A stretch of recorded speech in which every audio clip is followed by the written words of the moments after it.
All right, so Chris, are you ready? I am.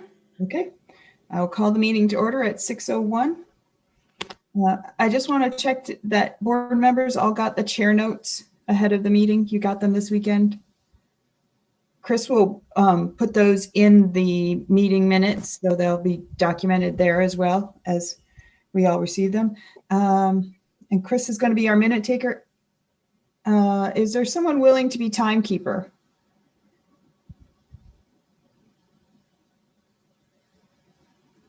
Hey, Kevin, are you up for it? You can use our handy dandy little cards. Horizon.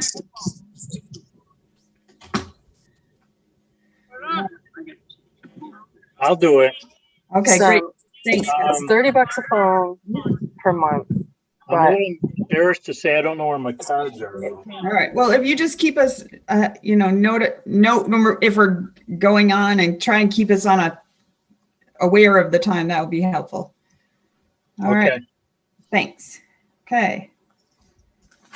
All right. And so is there any public comment at this time? If you want to raise your electronic hand, everybody's kind of spread over several screens for me. So if there's any. Deirdre. Oh, Don, I can't see the hand, so I can't raise my hand virtually, but I'll raise it this way. okay, so I'll do you next, and then I see Paul has his Paul Fiorenza. So. Oh yeah, well, Paul can go. I defer to Paul, but I'll just start. So I have a couple of thoughts. So it has to do with how the merger process relates to the facilities planning process. Do you hear me? Yes. Somebody else has their mic open though, and okay. So the boys had, I think done a lot of good work around the process. You've engaged Nate, and it sounds like I don't know if you've totally synced with him, but it sounds like a good process. But now we got the merger study committee, and frankly, a little confused about how the two dovetail. You got a fairly involved, detailed, process to try to get consensus around facilities planning. Now you got a merger process going, which is, once that starts, it's kind of out of the control of the boards and doesn't have all the features, I think, that the board is planning on engaging in terms of how they get the whole thing is how do you get a consensus, in the community about where we're going to go. And so you got one process and now you got another process, and it's confusing. And then the timelines. So you got the Nate. I think you're probably going to act on, any particular timeline, but it looks like Nate's work is going to be completed at the end of this calendar year. Meanwhile, the charge to the merger committee is to bring something to the vote of the two districts by town meeting. So that's a little confusing. And for people who have been working, to try to build proposals to offer to the board, you kind of wonder what's going on. And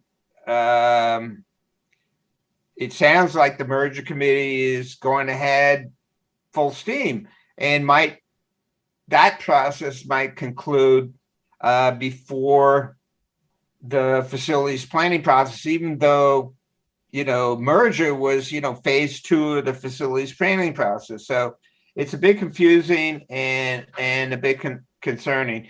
The other issue that I wanted to speak to tonight has to do again with the merger study, and it has to do with a town's right to vote before its elementary school program is closed. Now, I know a lot of people think, well, you don't have a right to do that, or you can repurpose, or the board can eliminate, particular articles, and you can do what you want. But that's going to be a contentious issue, obviously.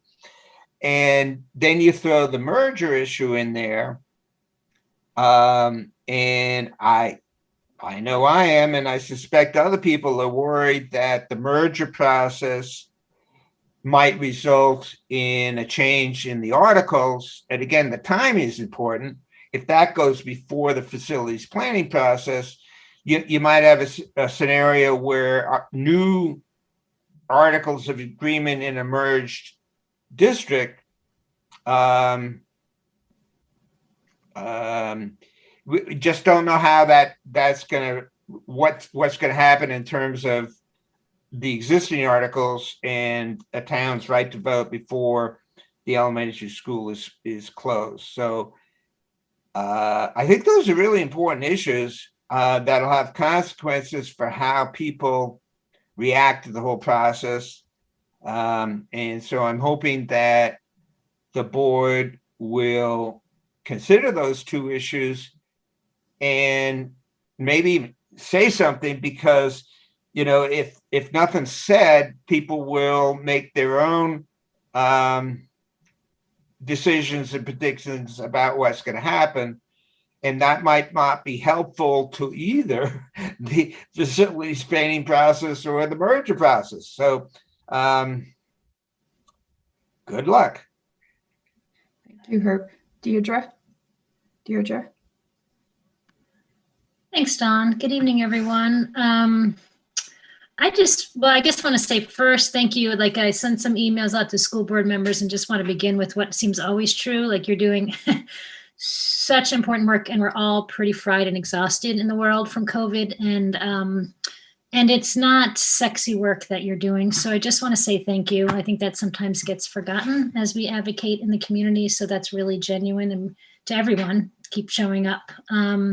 So I just want to talk quickly and as brief as I can about the ESSER funds. I know that there's some excitement around the ESSER funds, that it's a rare moment. I think we all can say in educational financing that there's a large chunk of money coming into our district with quite a lot of freedom. There's some, parameters, but there's a lot of freedom to it. So that just want to lead with it. It's really exciting, and it doesn't solve everything. And as you start to spend the money, I know it can go fast, but it just feels like this is a moment that I want us to pause.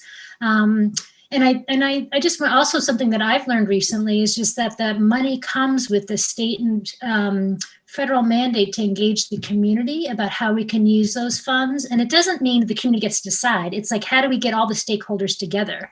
I know the administration has been making plans about how to think about it. They have a pulse of what they see as these really big needs in the community. But again, it's exciting to think about, how do we collaborate, the community members, the school board members, teachers, students, administrative team, to really think about how we engage stakeholders to create something that could be really exciting, that we have sat around the screen saying, we don't have enough money and this is so heartbreaking, but how could we be creative right now? So I just wanted to raise that awareness to make sure everyone knew that community engagement is actually really a part of the process of ESSER funds, that they were supposed to collectively engage the community, and specifically the funds.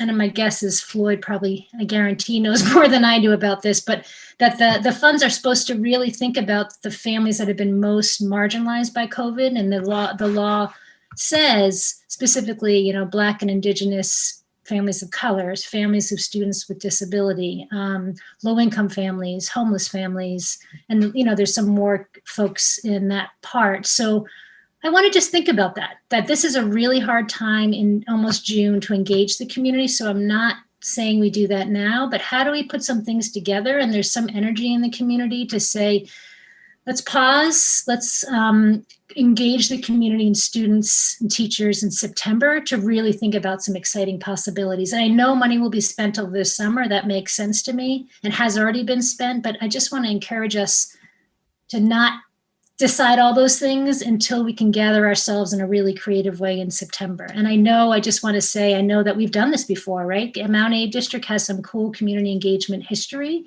So I would love to put that out there to say, let's pause, let's do this really well, because it could be really exciting if we look back, if we engage stakeholders well. And I'd love to have more of a conversation. I know that's not a back and forth, but I'd be really open to hearing ideas, hearing what people are thinking about all that. Thank you. Thank you. Paul for Lenza, and then Nancy. For Lenza and Lincoln, I'll try to be brief. I have 3 questions. One is, I noticed in Nate's proposal that he's talking about developing criteria. And I wonder what the interaction between the new criteria and the old criteria are, and whether or not all the proposal authors will be given a chance to revise their proposals based on the new criteria. Sort of reminds me of the situation where students are in a history class. They're studying American history for months and months. One day they walk in and the teacher says, today we're going to have a test on European history. So it seems like the rules are being changed. Number 2, in Nate's proposal, he seems to highlight the superintendent's proposal. He seems to signal, to talk about that separate from the other proposals. And so my question is, are all the proposals going to be given equal consideration? And that leads me to the 3rd question, which is, who is the consultant working for? And if the consultant's working for the superintendent, then inevitably, I think there's going to be a built-in bias, not consciously, but a subtle built-in bias. So I'm wondering if that could be clarified. Usually, boards on this type, attorneys and consultants either work for the superintendent or work for the board. And that's important because down the road a piece, if there's a conflict, you sort of have to know who's giving advice to who. So thank you. All right. Thank you, Paul. Nancy? Thank you. This goes back to my question really goes back to the topic of the merger study committee. That committee's charge includes a specific reference to a change in governance of our schools. The idea of merging in the statute under which that study committee was formed is that our board in MAUSD and the Addison Northwest board would be eliminated, and we would create one unified board.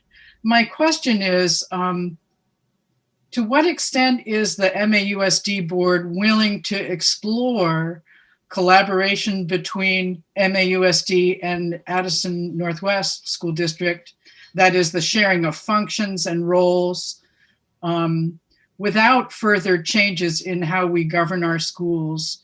And if our board is willing to explore that, when would that exploration take place? At the meeting where the board voted to merge, there was reference by at least one board member to the notion that the individual boards would be discussing that. And I'm just curious about whether our board will be exploring that kind of collaboration without change in governance, and if so, when that might take place.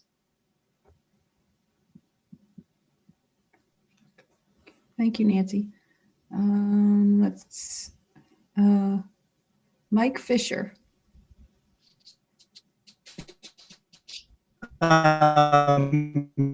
Good Evening, everybody. I was planning to Well, I think, say very much the same thing as you just said, but I thought I'd say it anyway with a little bit of a different angle. I would call on the like you're breaking board up and we can't to hear you. not wait for the mergers to evaluate and take action to well, that might prevent me from making a comment in this spot. Is it still We're hard? only getting parts of what you're saying. Okay. I will try and make a comment at the end of the meeting then. Oh, okay, thank you.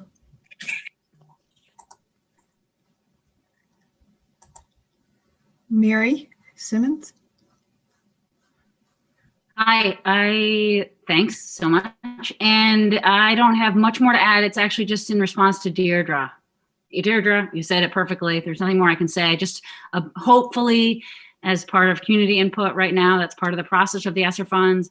I would love to see a collaborative process between teachers and students and administrators to kind of identify the needs in the different schools.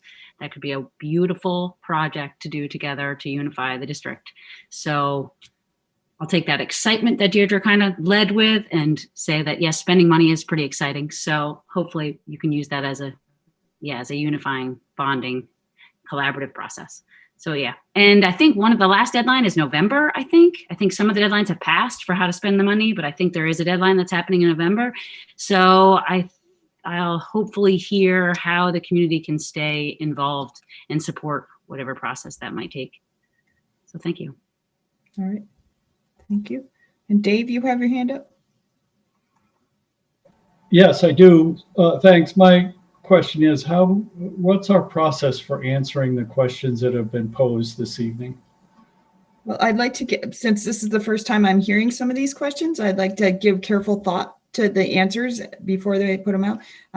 I'm hoping to meet with our communication secretary and the vice chair and work out a way to get some of these answers out after we've had a little time to think about the questions. And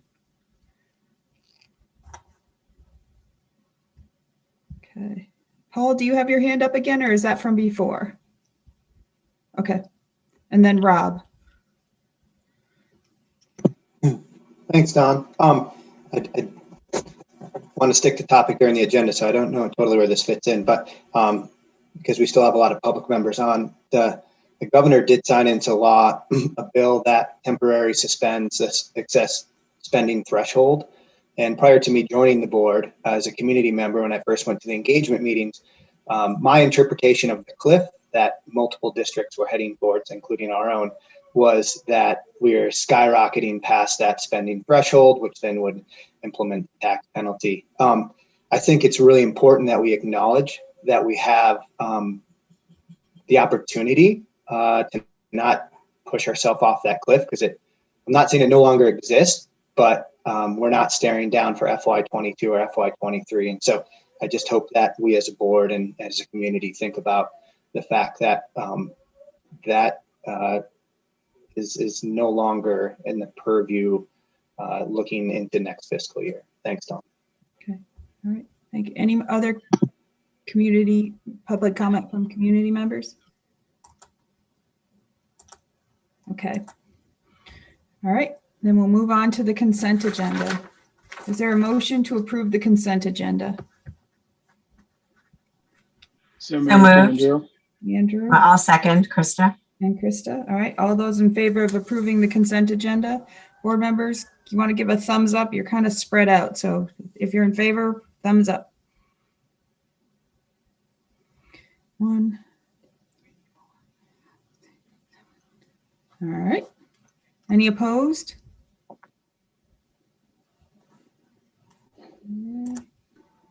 Any abstentions?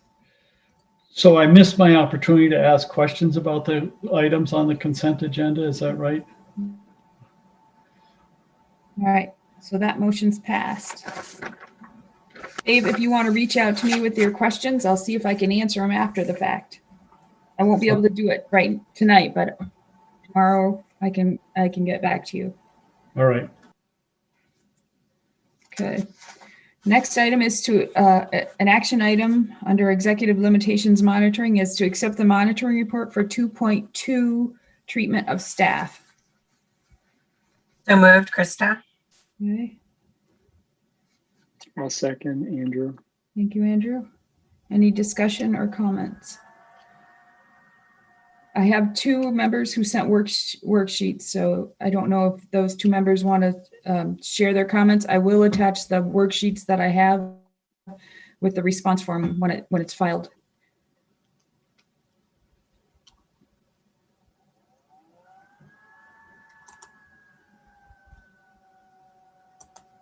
No, Rob?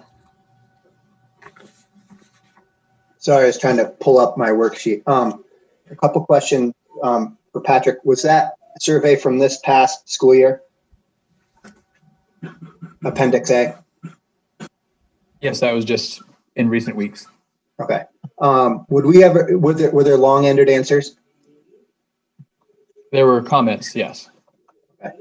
And then my other thought was if, in the scale of the 1 through 4, if there was a percentage of 1s and 2s, which to me, it seems like in that scale would be not meeting expectations, that would be high enough where you would think to either report partial compliance or non-compliance?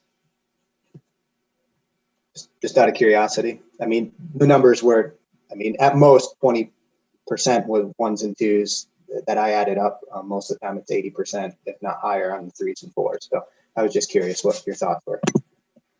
Yeah, I guess I haven't really thought about it that way in terms of an overall, is there a cut score that would change that compliance? I'd have to think about that. I don't currently have a figure in mind that would tip the scales one way or another. Thanks.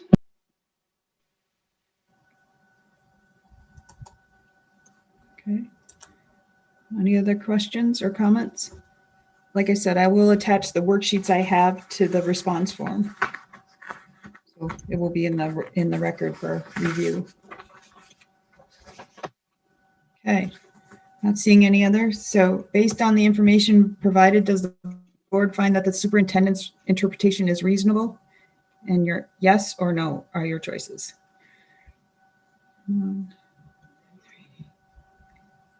So I see. Is that, nope. Thank you, Sandy. Oh, now everybody shifted. Let me see. Okay, and no's. Are there any no's? Okay. All right.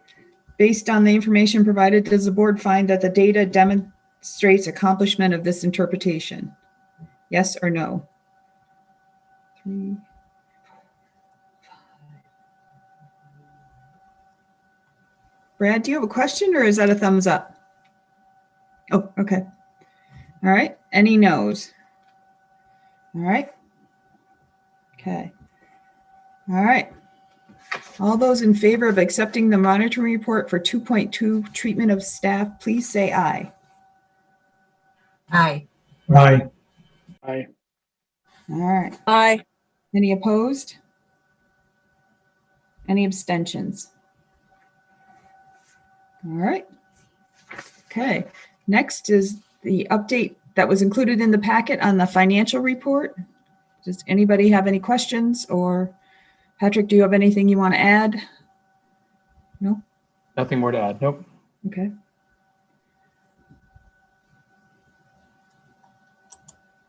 Sorry, I'm looking to see.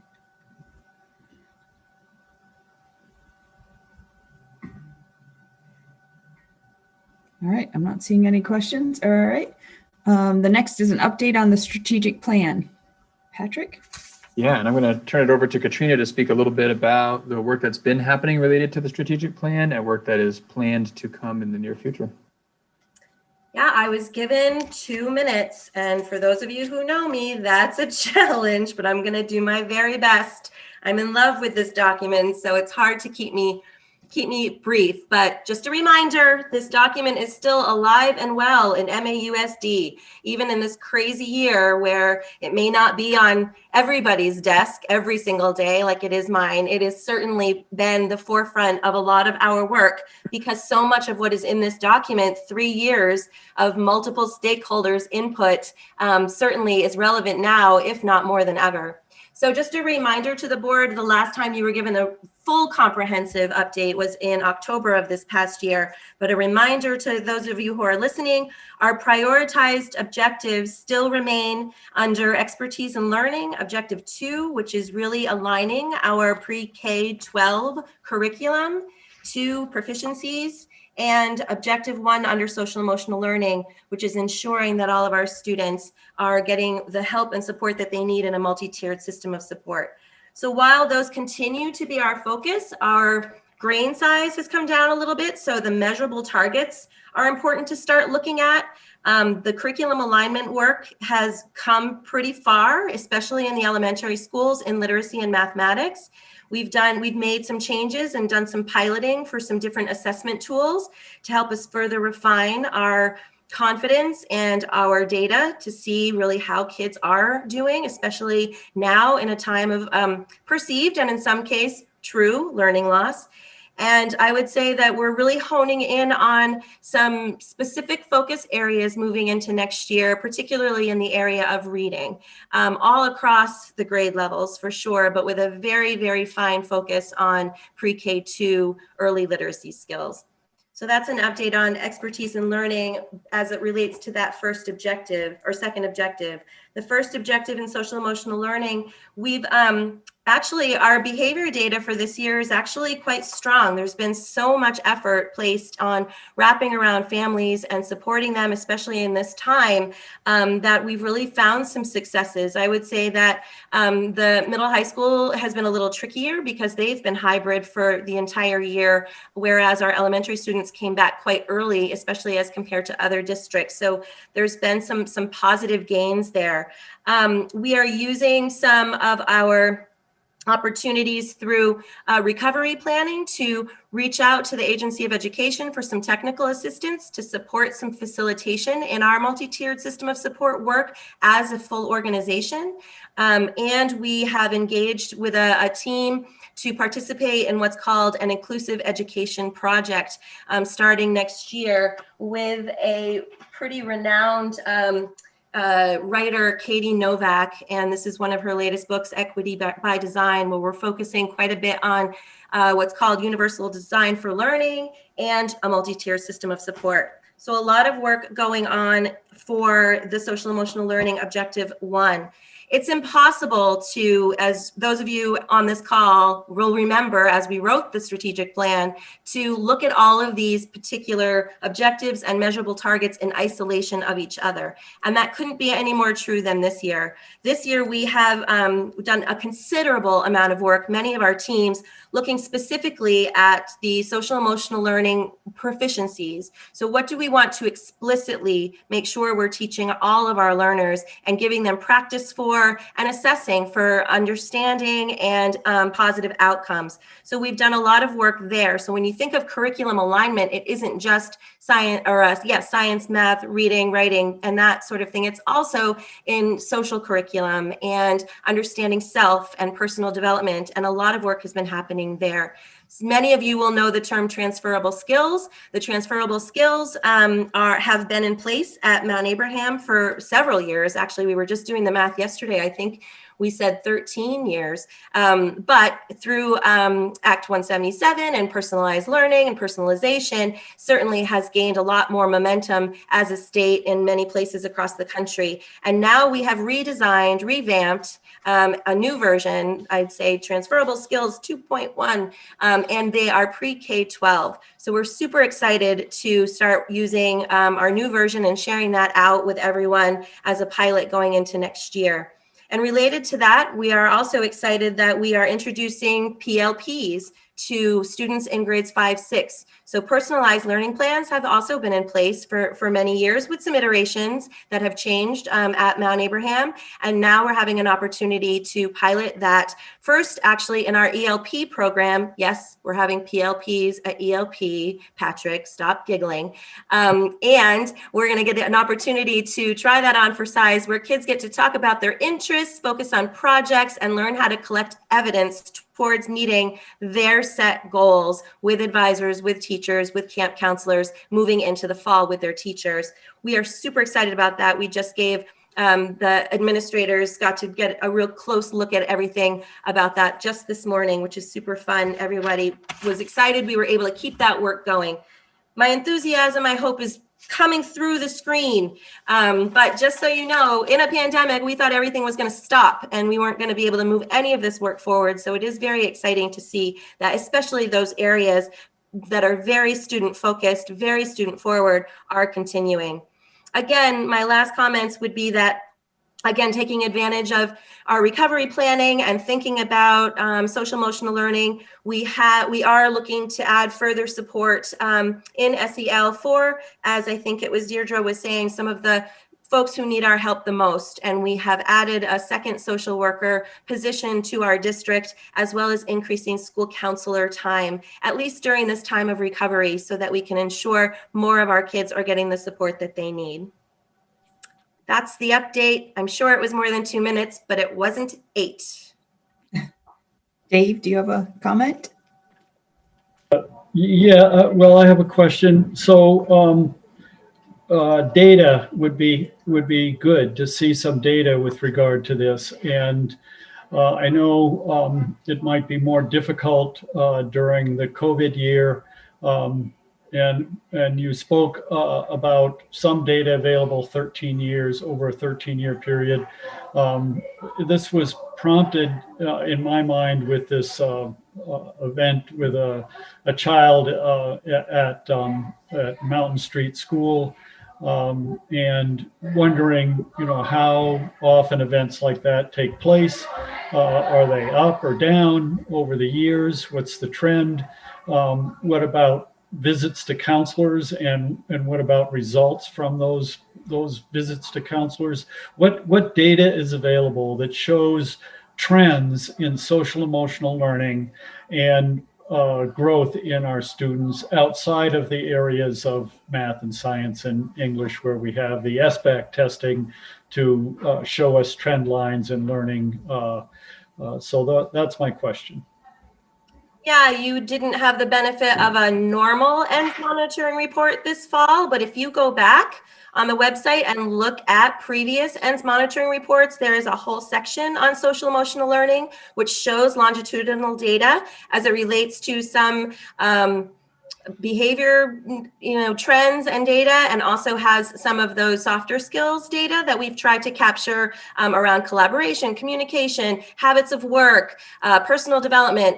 So take a look at the past ENS monitoring reports, because you'll be seeing more of that type of data for your normal ENS monitoring report going into this fall. We will have some other incidental data sets to share with you that we won't have necessarily the same tool for, so that you can look over time. We've been implementing some new screeners where students have an opportunity, grades 3 through 12, to self-identify what's bothering them, what they're thinking about, how they feel about school, how they feel about community. We're going to have an opportunity to share some of that, which will be new. But if you look back prior to this past weird fall, there are several data sets that can show you some of that longitudinal data that you should expect to see this fall for an update. Thank you. So nothing's available for COVID year, and going forward, are you going to have pre-K through 3 data available? The COVID year is this year that we're in, and your October ENS monitoring report is all about this year. I always provide the fall report is about the entire previous year. And yes, there will be pre-K 3 data in there as well. Yep. Krista. Thank you, Katrina. I really appreciate the update. And I don't know if this is a question you can answer, or Patrick or Don. But I'm just wondering, or maybe it's something for the board to think about, if we can have this be a regular thing, not necessarily obviously every month, but like twice a year, an update on the strategic plan, or how we can weave that into our process. I think it's really helpful. Patrick and I think we are both on the same page where we are very interested in resurrecting our strategic plan oversight team that we had in place pre-COVID. That was consisting of multiple stakeholders, including students, teachers, educational assistants, board members, community members. That was a great team that we didn't get a lot of time to really get going. We had a few meetings and then we had the pandemic. So I think we're of the same mind that we'd want that oversight team to come back into place. We might be doing something a little differently on the inside because in addition to that, we called ourselves the SPOT, right? So in addition to the strategic plan oversight team, we had other internal teams that were the strategic plan objective implementation teams. We might do that a little bit differently so that we can have more folks inside having an opportunity to be at the decision-making table, question table. We're realizing we only had 1 or 2 teachers who were able to be on those teams because they don't want to be pulled out of their classroom. So we need to think of some other ways to engage multiple stakeholders inside to do that behind the scenes work that we've been doing sort of with some small group folks. So we're thinking about changing what we were calling the SPOITs into something else. But we would like that oversight team to be reinvigorated, hopefully by the end of the summer. Great. And then the other thing I was just thinking about, and you touched on it a little bit in terms of building in expanded role or time for the school counselors and hiring another, I think maybe clinician or counselor in the district. And I guess one thing I'm just thinking about is as we're doing our long range planning, where we feel like we wish we could do more and we're currently unable. So I think that this team is doing a tremendous job figuring out what the needs have been over COVID, responding to those needs with what we have available to us. But as the board thinks about what resources does our district need to continue that work and to really ensure our kids have everything available to them, it would just be great to know at some point where the shortfalls are. So we have a really clear sense of the long range plan and what we need to be advocating to support in that plan. Well, you're talking to the curriculum director. So in addition to mental health supports, which I've already highlighted in the school counseling edition, and the social worker is the other position, I am very interested in a more comprehensive study of our health education work across the district. I think for those of you who've been on the board before, this has probably been brought up before, but I think expanding our thinking about how we're providing and where we're providing the health standards and acquisition of skills across the organization is super important. We don't have very many licensed health educators in the district. However, we do have a lot of support. So looking at and unpacking those health education standards will help us understand how to better monitor that students are getting all of the things around social skills, personal development, cyber safety, sex education, all of those areas that we aren't getting enough of likely in the younger grades. So you asked, I'm answering, I'm the curriculum director. I feel there's a shortcoming in our health education coordination across the district. But again, we are prioritizing, at least for right now, the mental health support that we are accessing through our recovery planning. Thank you. Dave, I do see your hand up, but I want to just make sure that there aren't other board members who haven't said anything, would like an opportunity.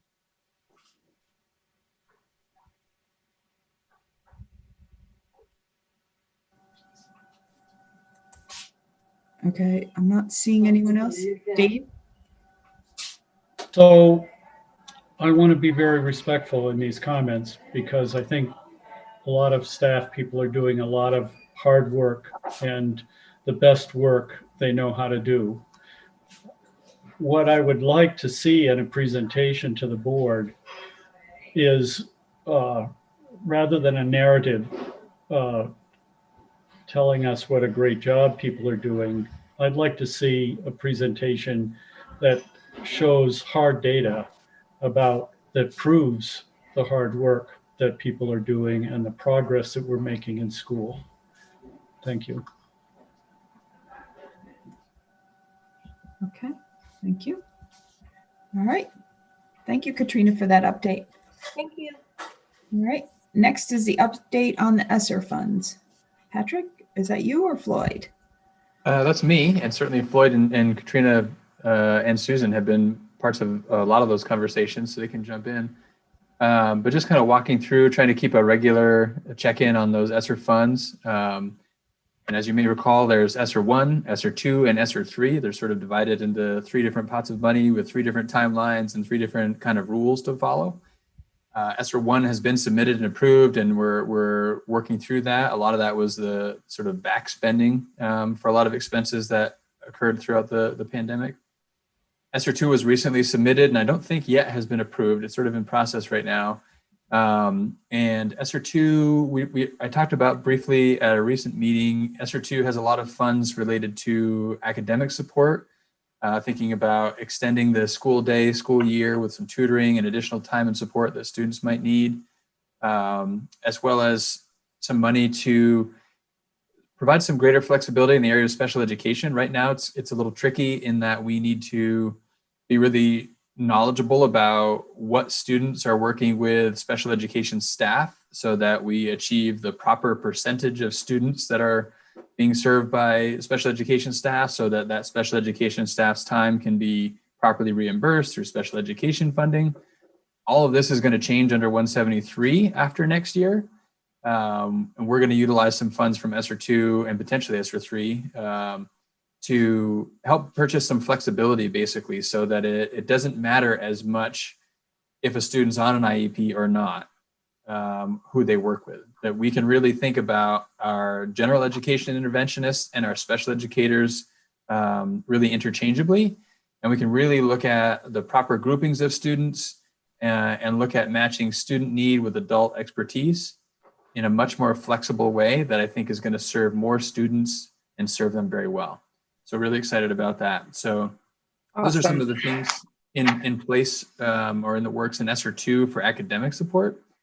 There's also SEL supports. Katrina touched on these. We are adding a 1.0 social worker and increasing guidance counselor time by 0.4. Again, to address the need that we anticipate both for our current students, but also thinking about incoming kindergartners, right? And even our current kindergarten class who spent a good portion of last year working through the pandemic and probably not engaging in things they might normally have. And then this year being what it was during the pandemic, and really looking at incoming that kindergarten transition in and looking to support that with increased home to school liaisons, trying to get a better sense of students that are out there, what are their needs, and how can we support them best as incoming kindergartners. So a lot of effort there. And then dollars related to health and safety, looking at still wanting to have proper sanitization processes and supplies and things like that. Also looking at outdoor seating, those sorts of things to try and stay on top of sort of health and wellness, and looking at HVAC as a primary driver from a facilities perspective. And some of our schools have a lot of need in the HVAC area. So that's sort of and actually, sorry, I missed some tech equipment and software as well. So wanting to, with the higher utilization and those devices being home more, we want to make sure that we can continue to support learning within the school day and outside the school day by ensuring we have that tech equipment and software to support that.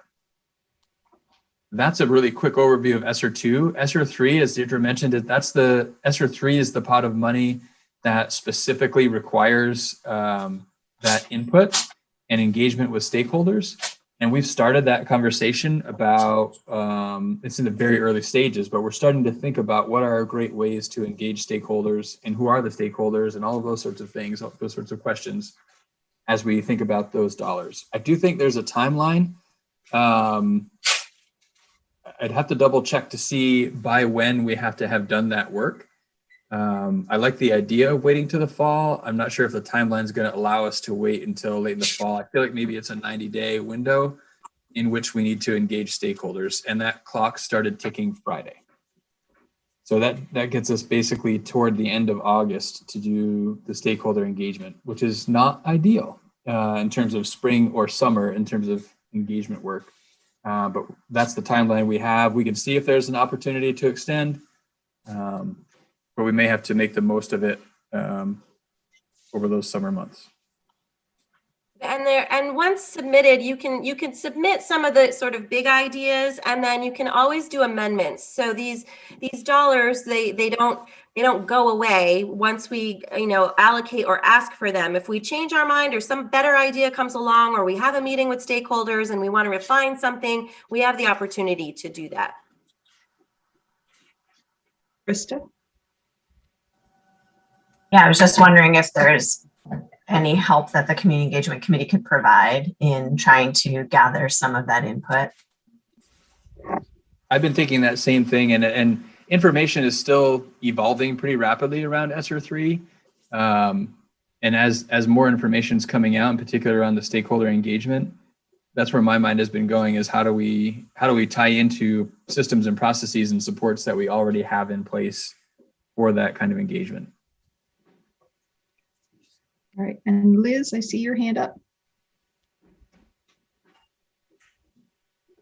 Yeah, so I too have been watching at 1.75 speed the legislative conversations about ESSER money to try to understand that. And it's really, I think it's really interesting. I know that the towns are also getting money, right? So there's some engagement there.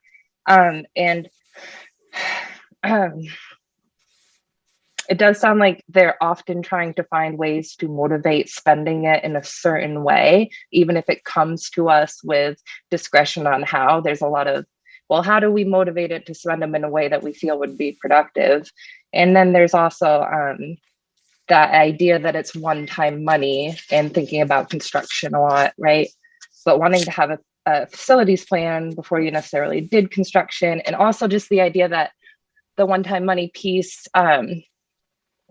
for positions. So I don't know, when I think of the positions you talked about hiring, the neat thing is if we just had an extraordinary need at this time for positions like the counselors or social worker, that we could hire those people on to address recovery, right? So, or address the recovery, maybe more needs in the lower levels so there could be positions that may be added in to get through the recovery of COVID, but wouldn't necessarily be a part of our long-term spending. Is that if that makes sense? I don't know. That's exactly how we've been approaching it. So in particular, every position that we're adding, we're having really hard conversations about where would this leave us? Where could this leave us in 2 years when these ESSER dollars are gone? And the reality is we don't really know, in part because we'll see what the financial situation is at the time. Our assumption is that we're going to have multiple positions that need to be reduced. So we're going into every one of these additions recognizing they may all be gone in 2 years. And in 2 years' time, we'll have a really good assessment of the value add each of these new positions or increased positions brings to the district. And we may decide that the value add is significant enough that we're going to have to seek elsewhere for any reductions that we might need to find. But we do have this opportunity to increase in some of these areas and see.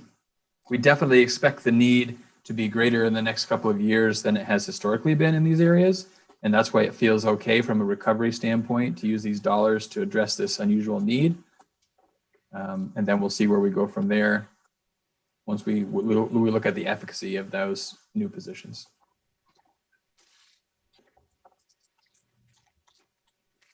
Okay, all right. Okay, I'm not seeing any more hands, so let's move on to the update on the facilities project. Yeah, and this is just again trying to keep you guys out in front of where we are with some of the bigger projects around the district. So as it stands right now, we've been trying to move forward with projects that we've talked about before. Bathrooms and the lobby renovation at Mount Abe are big projects. Looking at, thinking down the road in terms of utilization at Beaman, and this is with or without full repurposing and all future plans, but thinking about, we have our lease, our current lease is up in October on the building that we're in for central office.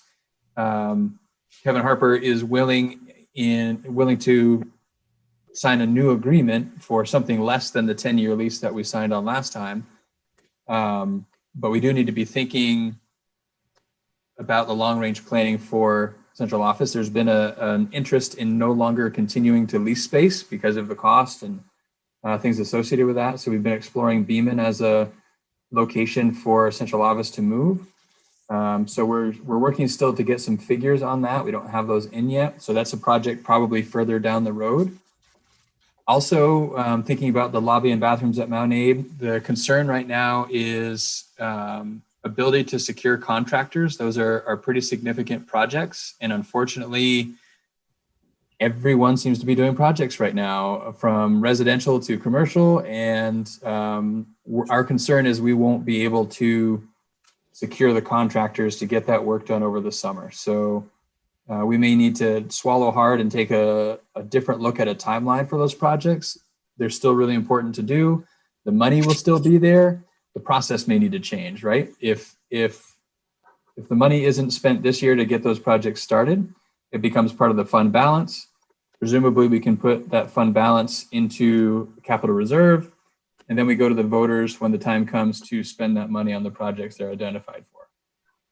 So in all likelihood, that's the process we'll need to follow for the Mount Abe lobby and bathroom projects. Two projects we are feeling more optimistic that we can get launched are the front entrance projects at Bristol and at Robinson. They're much smaller in scope than what the project at Mount Abe is. And it's kind of different work with a little more site work than what Mount Abe was going to have. So we're optimistic that probably not completed by the start of the school year, but completed by winter. The kind of crumbling concrete steps at both Bristol and Robinson, we should be able to have repaired. And we're taking the opportunity to do it well. We're not simply replacing exactly the concrete that's there and the flow that's there. We've been working with architects to really design those spaces the way that, by modern standards, they're best designed to handle the flow of traffic they have. So they'll be aesthetically much more pleasing, a lot more functional, and they won't be crumbling concrete anymore, which is very exciting. So those are moving forward. And layering in the ADA compliance, especially at Robinson, and making that a focus point as well. Yeah, all of the projects that we're doing, we're looking closely at accessibility and really wanting these spaces to be very accessible. So taking every opportunity to enhance that along the way. Dave? Hi, Patrick. Thanks for that report. Has there been conversations among the administration, among your leadership team, and should we have a conversation among the board about elementary school choice for our pupils? I'm thinking you were talking about New Haven. What if all those pupils decided to come into Bristol or one other of our elementary schools? What if a bunch of Bristol students decided they wanted to go up to Lincoln? That might influence, where we put the administrator, how quickly we move to put the administrative offices in New Haven, and what our facility decisions might be long-term. Yeah, I think it is a great conversation. We have not had the conversation as sort of a district leadership team. It is a conversation that I think would be good for the board to have, even if the decision is to stay exactly as we are now. We've lived with the processes the way we have it now, which is basically kids we do not have school choice. Kids go to the school in the town where they live. And if there's a particular scenario, parents request a tuition waiver, I then bring that request to the board with my recommendation to approve or deny, and the board acts on that tuition waiver request. So that's how it currently operates. Maybe that's what still makes the most sense for us, but I think it's worth talking through and either reconfirming from the board perspective that that's the way they want to operate, or changing the way they want to operate. That is one of the articles of agreement that is not in Article 10. It was not in the warning, to allow the board that flexibility to have the conversation about changing that article, should they want to do that. So that it was a topic of conversation on the agenda. I don't know, was it the last retreat agenda or the one before? And didn't get a sort of the deep conversation. And I think kind of landed on staying in status quo, but I think it is important to continue to revisit just to be sure, because the questions come up from time to time about, is there school choice or not? And should there be school choice or not, from community members as they find themselves in certain situations. There's a family right now whose child attends Bristol, and they're looking at a potential house sort of just over the border in Lincoln, and they're interested in not changing schools for their kids. So as it stands now, if their location changes, the only way as a Lincoln resident they could attend Bristol is they'd have to go through the waiver process. If there was a school choice change, there'd be different options. So it's worth talking through. I don't know, I don't have strong feelings myself what the right answer is, but I want to be sure that the board feels confident in how we're operating. Has that been part of a survey of students or families as to what their inclination might be? Nope, we haven't taken any action to investigate that further.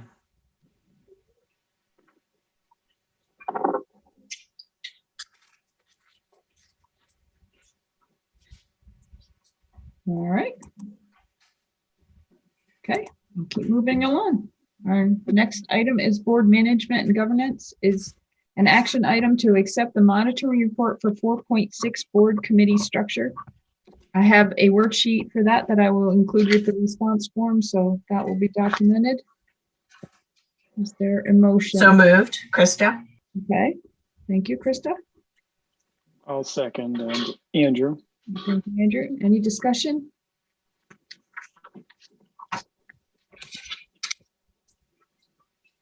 All right. Seeing any hands? All right. All those in favor of accepting, oh, wait a minute. I don't have my sign off sheet. I think I have to ask you a question. All right, way too many papers.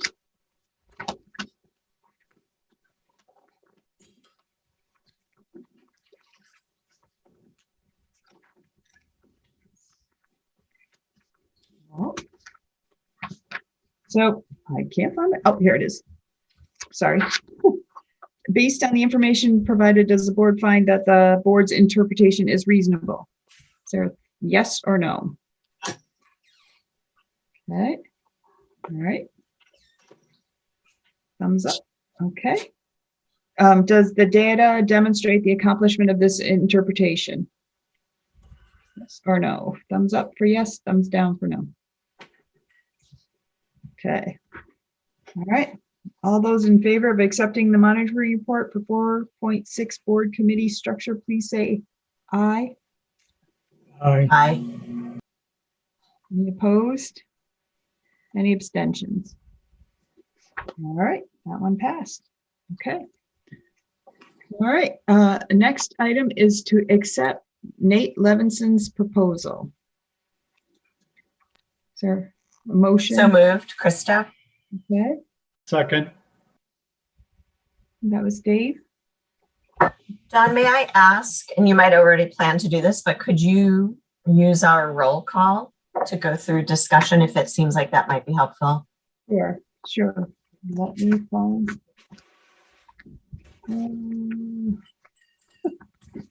I really do get organized, and then I sit down and all the papers look the same.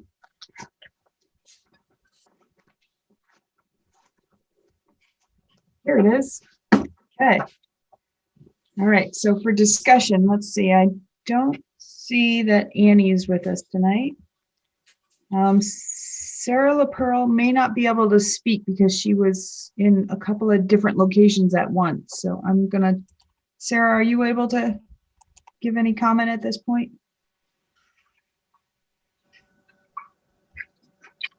She might be driving.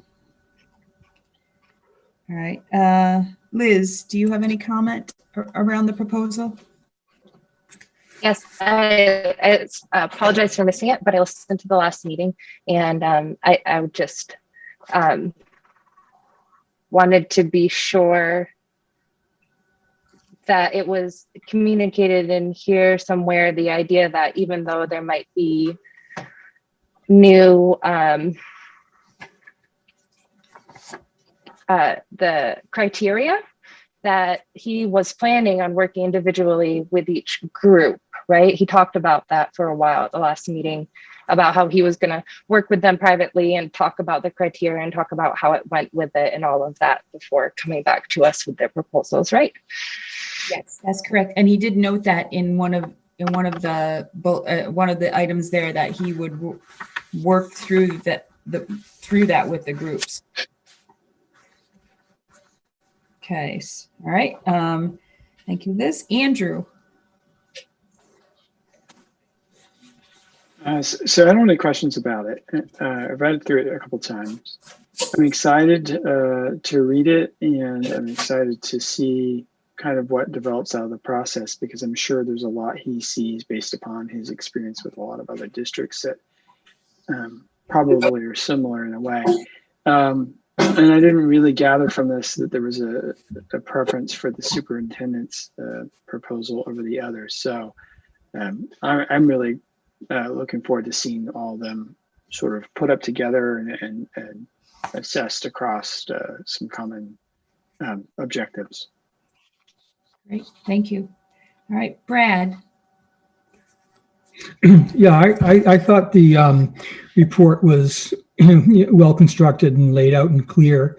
I only had one concern, and I was wondering, and maybe this information is already out there, and since I'm new, I haven't seen it. But I was wondering, he talks in his proposal about his work with other districts, specifically districts in, I think, Western Massachusetts and other places. And I was just wondering if we had any kind of a synopsis of how those particular programs went and how the process worked, and if there were any situations, say in Western Mass, which were similar to the challenges that we're facing, and how that played out.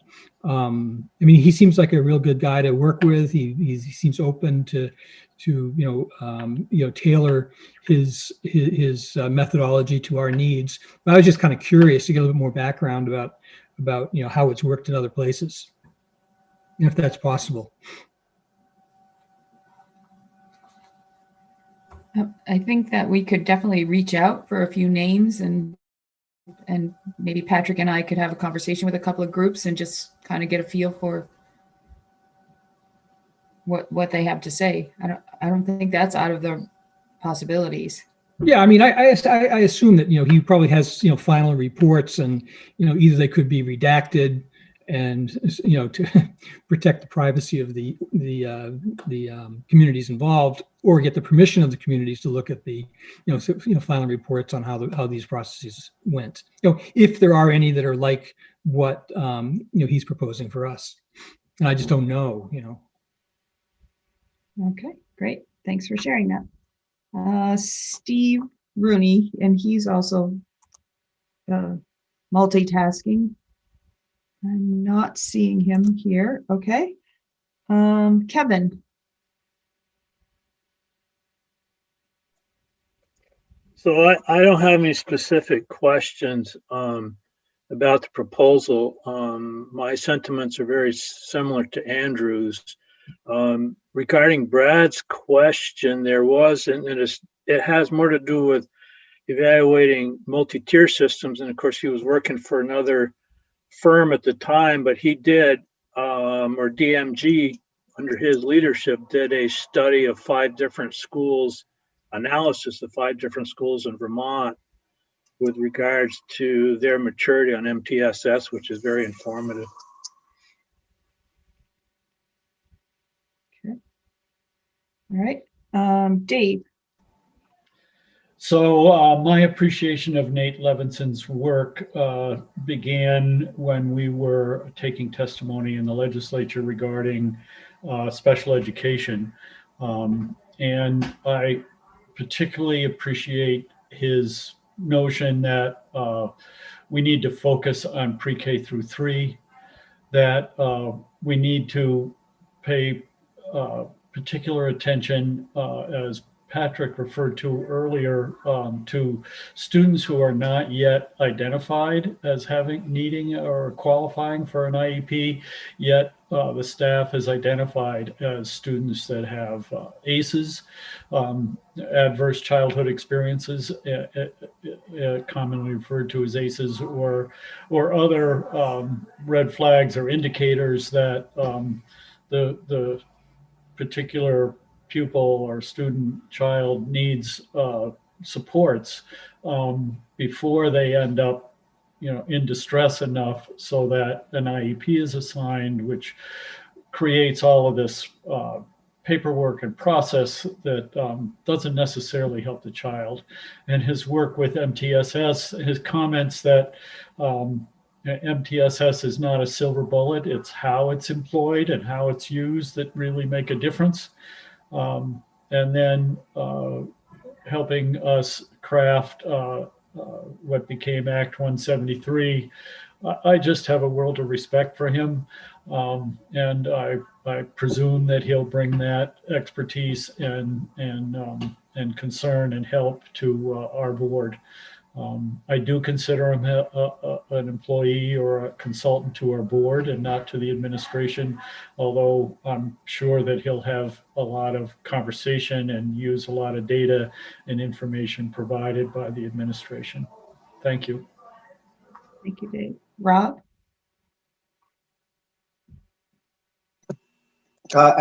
My first question, because I guess this is a sole source bid, is do we have a threshold spending amount for a sole source bid that's set by our school district? Yeah, so the bidding law doesn't apply to functions like this. So architects, for example, aren't part of the bidding law. It's really for purchases and construction services, things like that. So there isn't a law that we're risking being in violation of here. I mean, just even at, do we as a district, I guess, internally? No. Okay. And then I was confused on page 7, right before the fees. There's a paragraph. It starts out for full transparency. It mentions that, I'll just read it. As I have shared, Nate has retired from the district management group and assigned a non-compete agreement with DMG, which presents him for providing services that DMG still provides through December 31st, 2021. DMG elected not to pursue this opportunity. When did we have a conversation with DMG about this opportunity?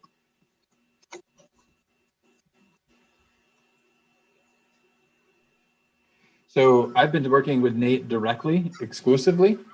And my conversations with him, I think, were during this period of transition for him out of DMG into his own sort of business. So I think it's been through Nate's navigation of his exit from DMG and my reaching out directly to him that prompted that statement. And I'm sure there's some sort of legal component to his exit that he's not to be sort of, I guess, stealing business from DMG or something like that. So that's how I read that piece.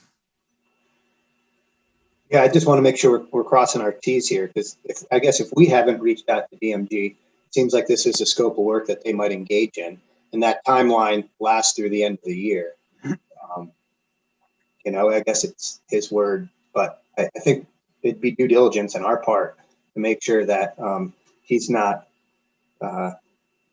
violating that agreement that he signed with that organization. So I just wanted to bring that up because I'm confused. And yeah, I guess a couple things, that stuck out to me, and because the language seemed different when he spoke last time to this, but bullet point 2 and 3 on page 3, I really hope that in this process that he works with the other community generated proposal authors and provides them the same support that he mentions in bullet 3, help the superintendent update the district developed proposal. What he says for bullet point 3, I hope he puts in for bullet point 2 also, and the idea of equity in this process. Because even if it's equal, I would say it's definitely not equitable. And when we look at the time frame and the scope and the support that folks either have or have not had along the way in their proposals. So that is a little bit of a red flag, seeing that language in this document versus language that he used just sort of informally in the last time we talked with him. And I guess Kevin was right in regards to that 50,000 mark was pretty low ball. I think that's a real number, and $100,000. And then I think about, proportionally when we look at $25,000 possibly used in the merger study committee, we're over 6 figures. And I'm not saying that it's not a good investment of our money. I just want to be thoughtful of it when we, continually talk about this cliff and, in a $30 million budget. I know $100,000 isn't a lot, but the optics of it might not land super well for us down the road. I'm just putting that out there. It's something that I think about, that folks have actually in my community expressed to me that seems like a lot of money for this process. So I just wanted to put that out there. And those are my things. I've appreciated what Nate has said, and I really hope this can work out. The other 2 things that, I don't see a direct mention of teachers and students. I want to make sure, that teachers and students are involved in this process. And I also want to make sure that, we honor our articles of agreement and that they're a part of the evaluation criteria in regards to any proposal put forward. And if they go against the articles of agreement, that there's some sort of resolution to how that proposal could fall into agreement with our articles of agreement as a school district. So that's all I have. So thank you. Kristen. Oh, just a second. There's Why 2 of you. don't you go to the next person? I'm trying to go to my computer from my phone right at this second. Okay. All right. Sandy. Hi, thank you. I guess I'd like to hear some input on the price tag from either Floyd or from Patrick on just what are your thoughts in terms of the expense. I don't have anything to compare it to or to gauge it against, and I didn't, get a sense of maybe what your impressions are, if you maybe have vetted it out and feel like that seems, to be a reasonable price. I just don't have any experience to, from which to, evaluate it. Well, reasonable is a subjective term, I suppose. It's probably reasonable to some and unreasonable to others. Higher than I thought, and I think from our conversation last time with him, I think the scope of work increased. And so I think the amount that came in reflects the level of involvement the board was interested in having Nate provide. So I think it's he is. I concur with Dave's assessment of Nate and the professionalism and the expertise that he brings. He's among the tops in the country, and that level of support and expertise doesn't come cheap.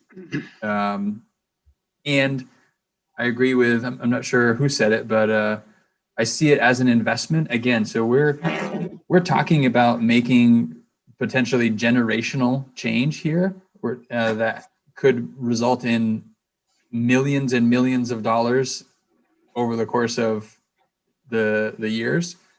So to invest $95,000 to spend tens of millions wisely with such significant impact on teaching and learning and everything in the organization, it seems like, though a lot of money, very Sure. good investment. I test, no test. No test. Okay. Mike, you have okay. Go ahead. Oh yeah, there's some of that background noise. Thank you, Patrick. So I'm just thinking about when, I get a retainer when I used to do private law, right? And I usually would sort of give an idea, but I worked on an hourly basis. So it was very sort of more transparent. I'd be like, I still get paid by the hour. So if I go over, and I realize this isn't everything proposal, just like if you were to, building, is it possible to get clarification from him on how many hours he sort of expects this will be? Do you know, because then we can get a sense of like how intensive, like what we're actually getting for, our buck in terms of it from what his proposal is, it would seem to be quite a lot of hours for a period of time, but not having, done this before, it'd be interesting to know, and it'd be nice to be able to measure our expectations as we go along of like what he's anticipating of actual like hours, like being here, providing information, that type of thing. And are you thinking hours specifically that Nate spends, or he's really going to have a team of people that he's working with? Right. No, and I imagine he would be. Just, I don't know if there's any way he can flesh it out a little bit more, just to give us sort of a bit of a breakdown of sort of how he came to that amount. I think it would make me as a board member a little more comfortable about what that entails. And, also, I think the timeline is really for all this work to be finished by the end of this year, if I read this correctly. So really it's from whenever we engage him to the end of December. And if I read it correctly, if that's true, then if it goes beyond that, then what does that entail? Because as we know, we all want to be done, but sometimes things happen along the way. So I'd be interested for clarification on the price, just so that I feel like I have more information. And then just as another separate comment, in listening to the public comment, and after having read this, I started reading through the proposal again, and I see now where I think where there have been mention of number 2 and 3, and so I would I get the impression that everything is going to be objectively done, and I guess, and I just mirror what Rob said, that I would expect Nate, in assisting either the superintendent, the district, or the proposals, would be providing, sort of equitable support for both. So when he mentions that he'll help, the superintendent to, use best practices for the needs of the community, my hope is that Nate would also express what he believes to be those best practices to the people who are doing proposals. So they also have in mind, if that's what he thinks best practices are, I imagine he would be sharing those as well. So I just wanted to just follow up from the comments were made before. Okay. And Sandy, you didn't ask me for any comment, but I would like to give you a little piece of history. Back before the Mount Abraham renovation, the first Mount Abraham renovation project, we had architects who worked with us to develop studies and all that. And that was in the neighborhood of $80,000 to $85,000 for that study alone. We sold a bus to afford, the one bus we owned, to afford that work. I remember that. I mean, those were very detailed. I mean, they were phases and plans. I do remember those. And it was a tremendous amount of work that they did. I would agree. But did we do a request for proposals, though, or did we just hire them? I think we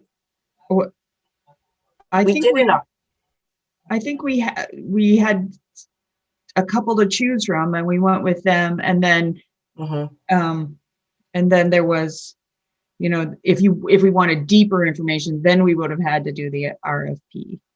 Right, and it was a couple proposals other than the architects that we chose, right? I think, like, there was more than one architecture. I feel like there was, which is, I understand we don't have to do an RFP for this particular process, but it's so hard for me to gauge just what, the going, like what is offering and what people generally charge, sometimes without that. So that's why I was looking for more detail. But I agree with you. I remember the architecture work was very detailed, but I feel like there was more that we had from which we could gauge, which way are we going to go and who do we choose?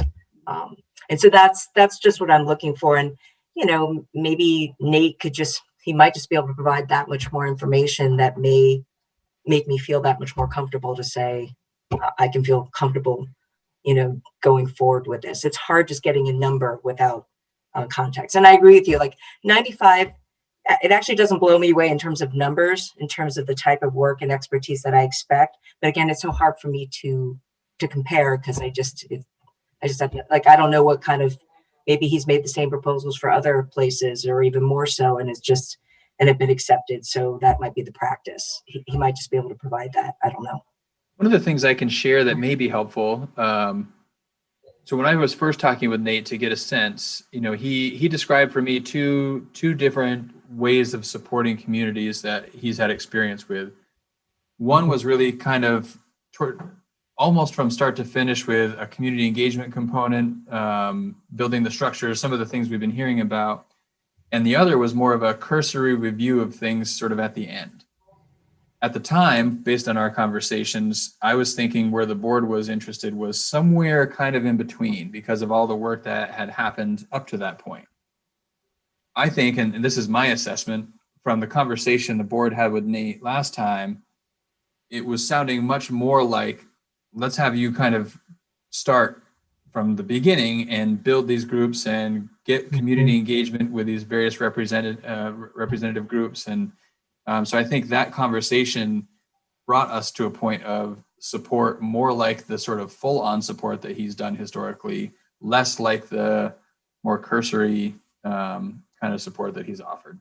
And what he was telling me before was sort of soup to nuts, start to finish, full on was about 100,000, and the more cursory was in the, I think, 25,000. So when I was thinking we'd be somewhere in between, that's where the $50,000 figure came to my mind. I think as we talked more and more, and the board was more and more interested in Nate being more heavily involved, that 50 started to grow from that point. No, I mean, then that makes sense. I mean, for the most part, I appreciate everything that's in there, and it's in my mind, it's good to be able to move forward really thoroughly going through everything that's outlined in the proposal. I just didn't know if there was more that could be, provided on the number side. But I do understand like the general range. And again, I'm not really as much shocked by the price tag, just that, it's like if you ask me how much would it cost to build that building, and someone gave me a proposal, I'll be like, oh, I guess it sounds good, because I just wouldn't have any, I don't have expertise to compare it. That's just a challenge, but just it's a thought that I have. Thank you. All right, Kristen, it looks like you're back in one place. I apologize. I was literally switching from my phone to my computer right when that's like crazy. That's how my life has been the last 6 months. Bad timing. But anyway, I just wanted to let everybody know that over the last 3 cycles of negotiations, we've saved $100,000 to $150,000 because we used the interest-based process. We didn't have lawyers. We didn't have fact finding. We didn't have other stuff. So we've saved at least that much, maybe 200,000. I don't know, because fact finding and everything and arbitration. And I mean, we can't put a complete number on it, but I would say at least $100,000 to $150,000 over the last 3 cycles of negotiations. The other thing is that his proposal is exactly what we asked for. So I support it. And I trust that the cost is what it costs for a national or a world expert to do this sort of work. So I just wanted to add that. Okay, thank you, Kristen. And Krista. Oh, and Kevin's noting our time. Krista, go. Oh, Kevin, right before I talk. Well played. I have a few different thoughts, but I also was just wondering, Dawn, if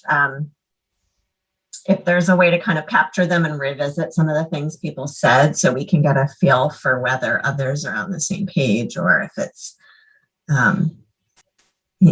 just like taking the temperature on some of the bigger comments. But anyway, that was more of a process thing. So I have a lot of different thoughts, and I'm not especially concerned about the cost. I just want to really make sure it's money well spent. And I appreciate what Kristen mentioned, which is that we did we have done things in our district recently that have saved us a lot of money.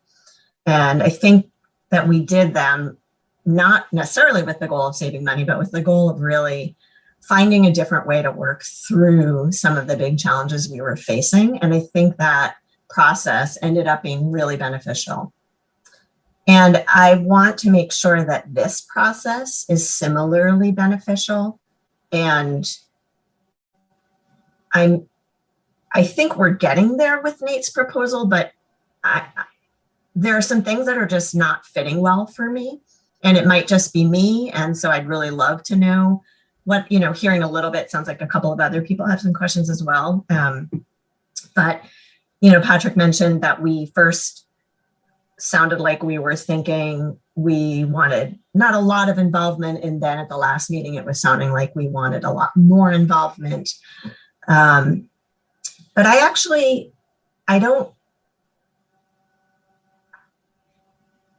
I would hate to see us give up the really important work we've done around community engagement and hand that entirely over to this process. And I can't quite figure out where in here that fits. I see the community input committee, but that's really focused on evaluation criteria. It's not focused on input into the proposals. And so that concerns me. One of the things I liked early on from Nate was when he talked about this idea of having mixed groups of evaluators. That really resonated with me because I thought we could have different people grappling together with the same issue. I worry that if we remove that opportunity for members of our community or our board or our administration, that we're going to lose credibility in the end result. And I think anytime that you bring in somebody from the outside with a really impressive level of expertise, there's still the danger of lack of trust in how well this person knows our particular community. And I think Nate can offer a lot in terms of developing evaluation criteria and understanding how to make sense of the different proposals in an apples to apples way. But I would hate to see us not still have a chance to find ways to engage our constituents or some version of those in thinking about each proposal and what it looks like for us. Those are some of my general concerns. I did have some specific questions.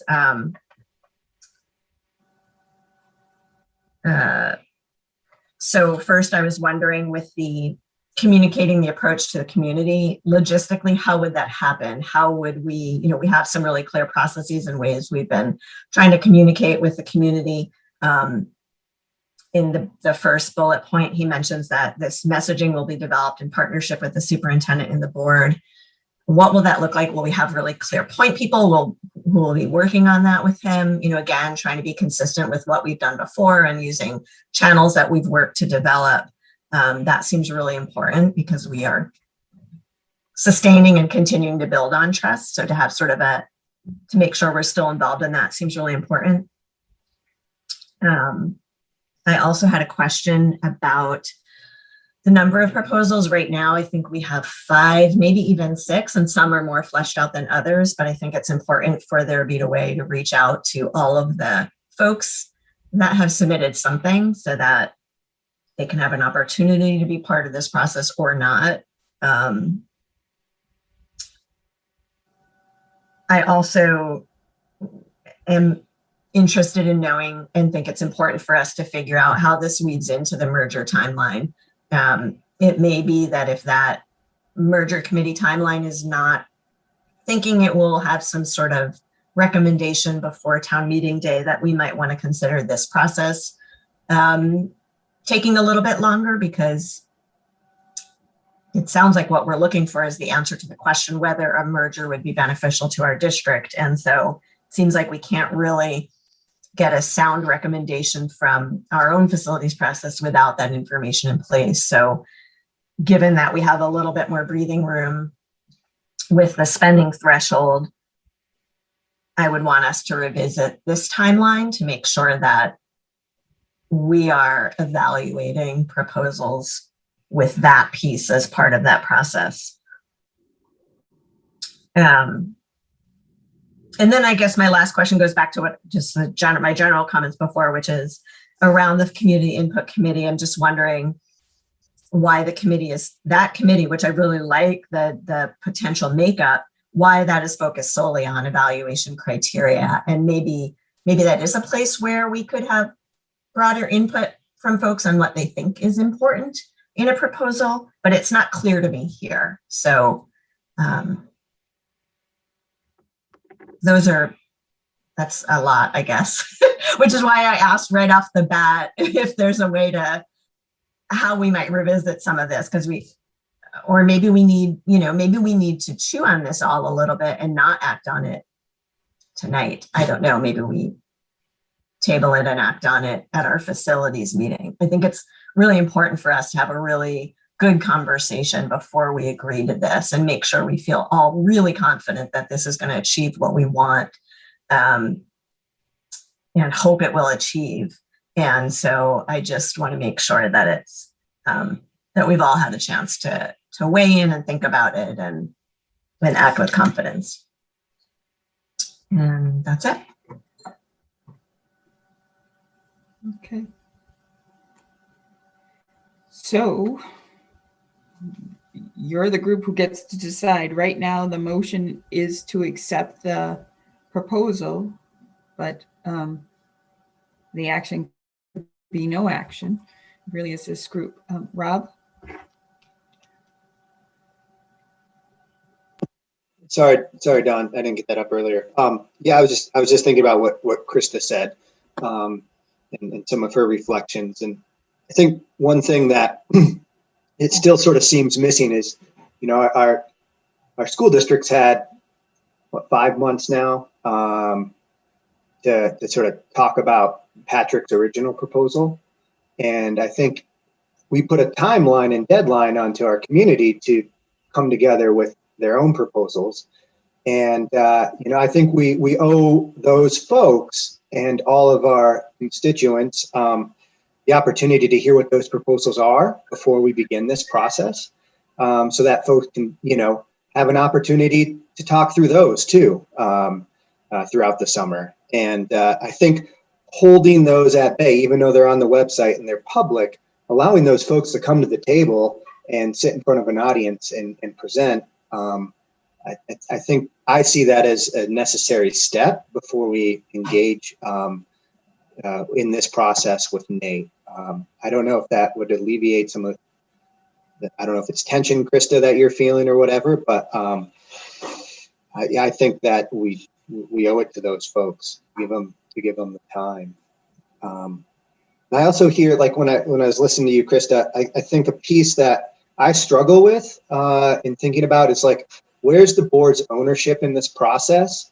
And, it's nice to maybe sit back and take a little weight off my shoulders in regards to having Nate and the team sort of, go about this. And I know we still aren't going to check out, as we talked about last meeting. We're still going to be engaged and try to be as informed as possible. But I want to make sure that we tell folks that we're the owners of this process.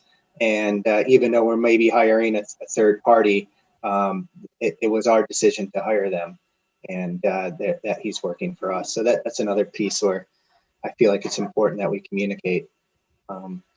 Those are just a couple thoughts I had.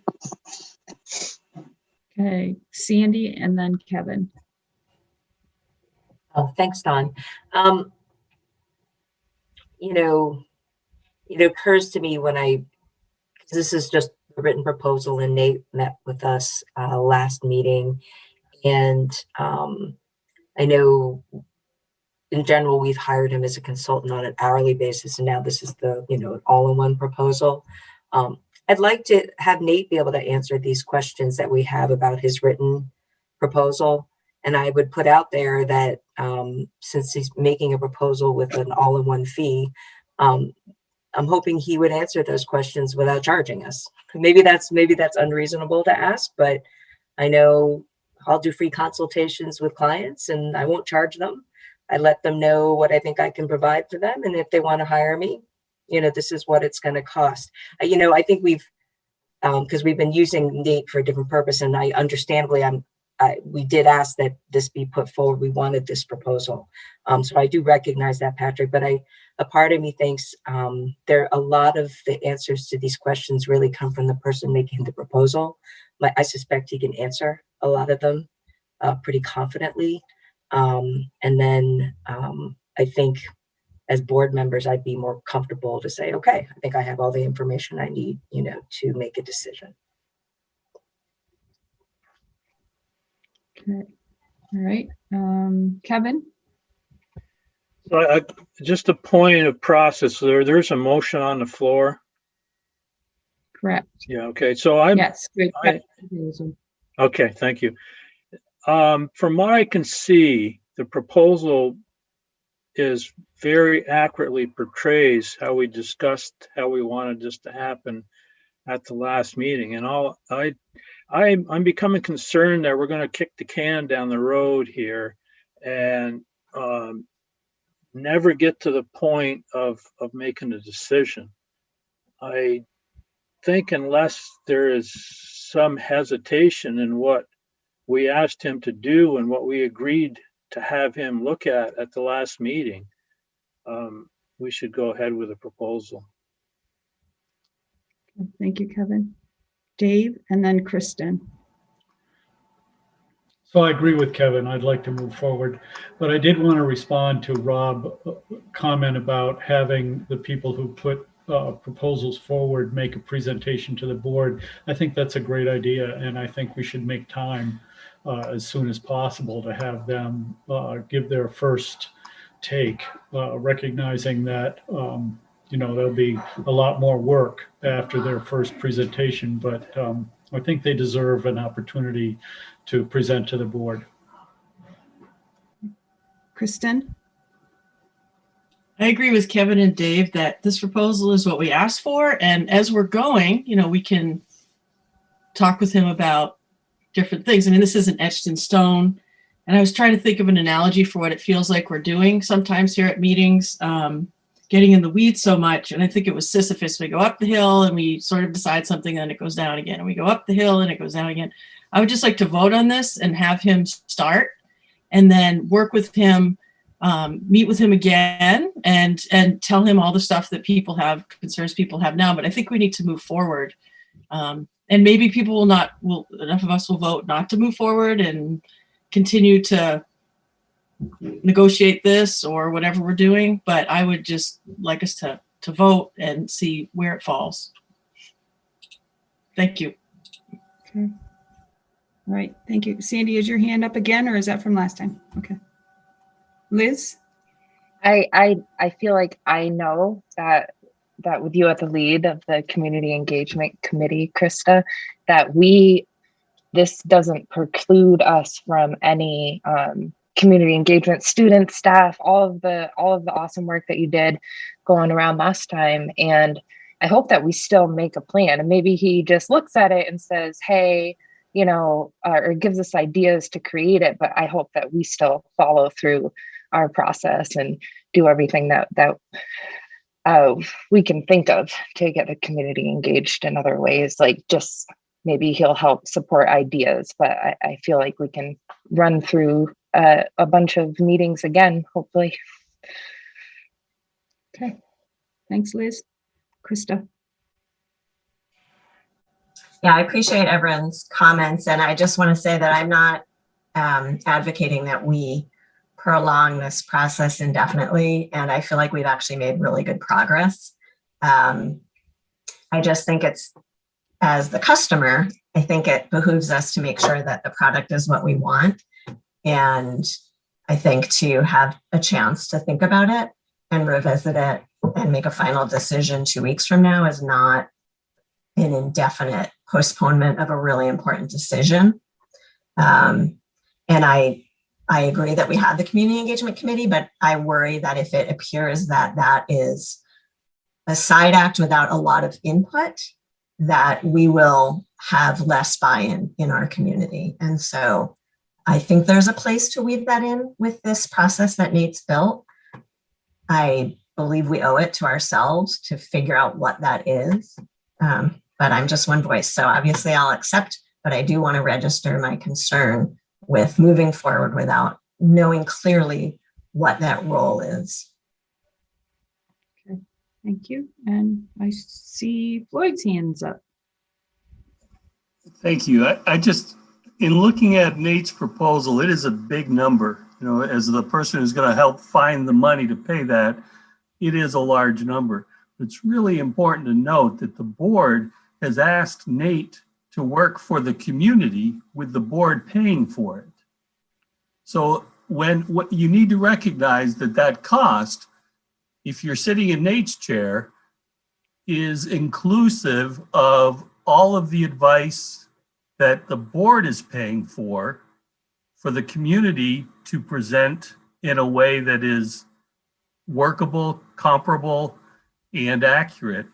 So just tuck that in as you're making your choice, that it's not just board work. You're authorizing him to work for you're authorizing the board to pay him to consult with the community.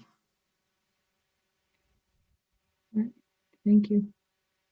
I think what we'll do now is move to voting and see what happens as a group, because that's how we have to operate as a group. Okay, so Krista, how do you vote?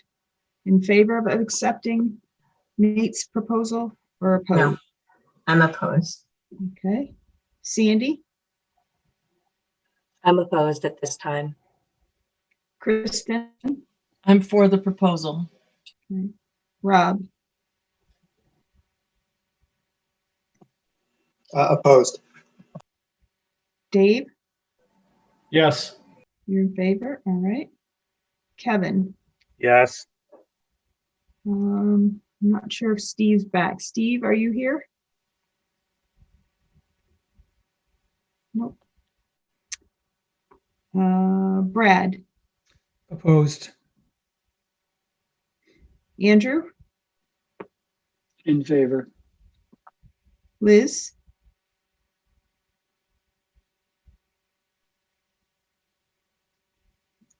I feel like either is acceptable, so I guess I will abstain if that works.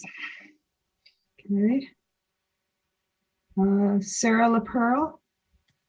I'm in favor. Thank you. Annie's not here. So we have 5 members in favor and 4 members opposed. So the motion carries to accept Nate Levinson's proposal. Okay. That does not mean we can't get some of the answers to some of those questions and have them available at the facilities meeting. And I was writing down the questions, and I'll look to the minutes as well to confirm, and I'll get those off to Nate to try and help provide that information. Okay. Thank you. I appreciate that. Kristen? Yeah, someone who voted for it. I think we need all of the answers to all of the questions, not just some of the answers to some of the questions. So that's, all of the answers to all of the questions, please. Thank you. Let's be assertive. That's what we need to be as a board, assertive, and just let's do it. Okay. Dave? So yes, I think we should ask Nate to answer the questions. I think that request should come from the chair of the board. Nate is going to be our employee. The questions are board questions. So I appreciate Patrick's willingness to help the board and facilitate activities, but I think these questions ought to be forwarded to Nate from the chair. Mm-hmm. Right. Does that sound okay, Dawn? Does Yep. that seem, because I would mirror Dave's request. I think that might be appropriate. Yep. I can do that. I'll work with Patrick because I have not been in contact with him. So Patrick and I can work together to make sure that his notes and my notes match, and we'll go from there in the minutes. All right. Moving on, update from the Community Engagement Committee. Krista. Yeah, not much beyond the attachment that I sent. Hopefully folks had a chance to see the or the column in the Addison Independent. And we'll try to figure out when the next time we should put one out, either right after this meeting or after the facilities meeting. We'll definitely want to let folks know that we're going to be working with NATE and what that might look like. And yeah, thanks to everyone for helping out with that. I think it's a great way to communicate with the community. Okay. Any questions for Krista?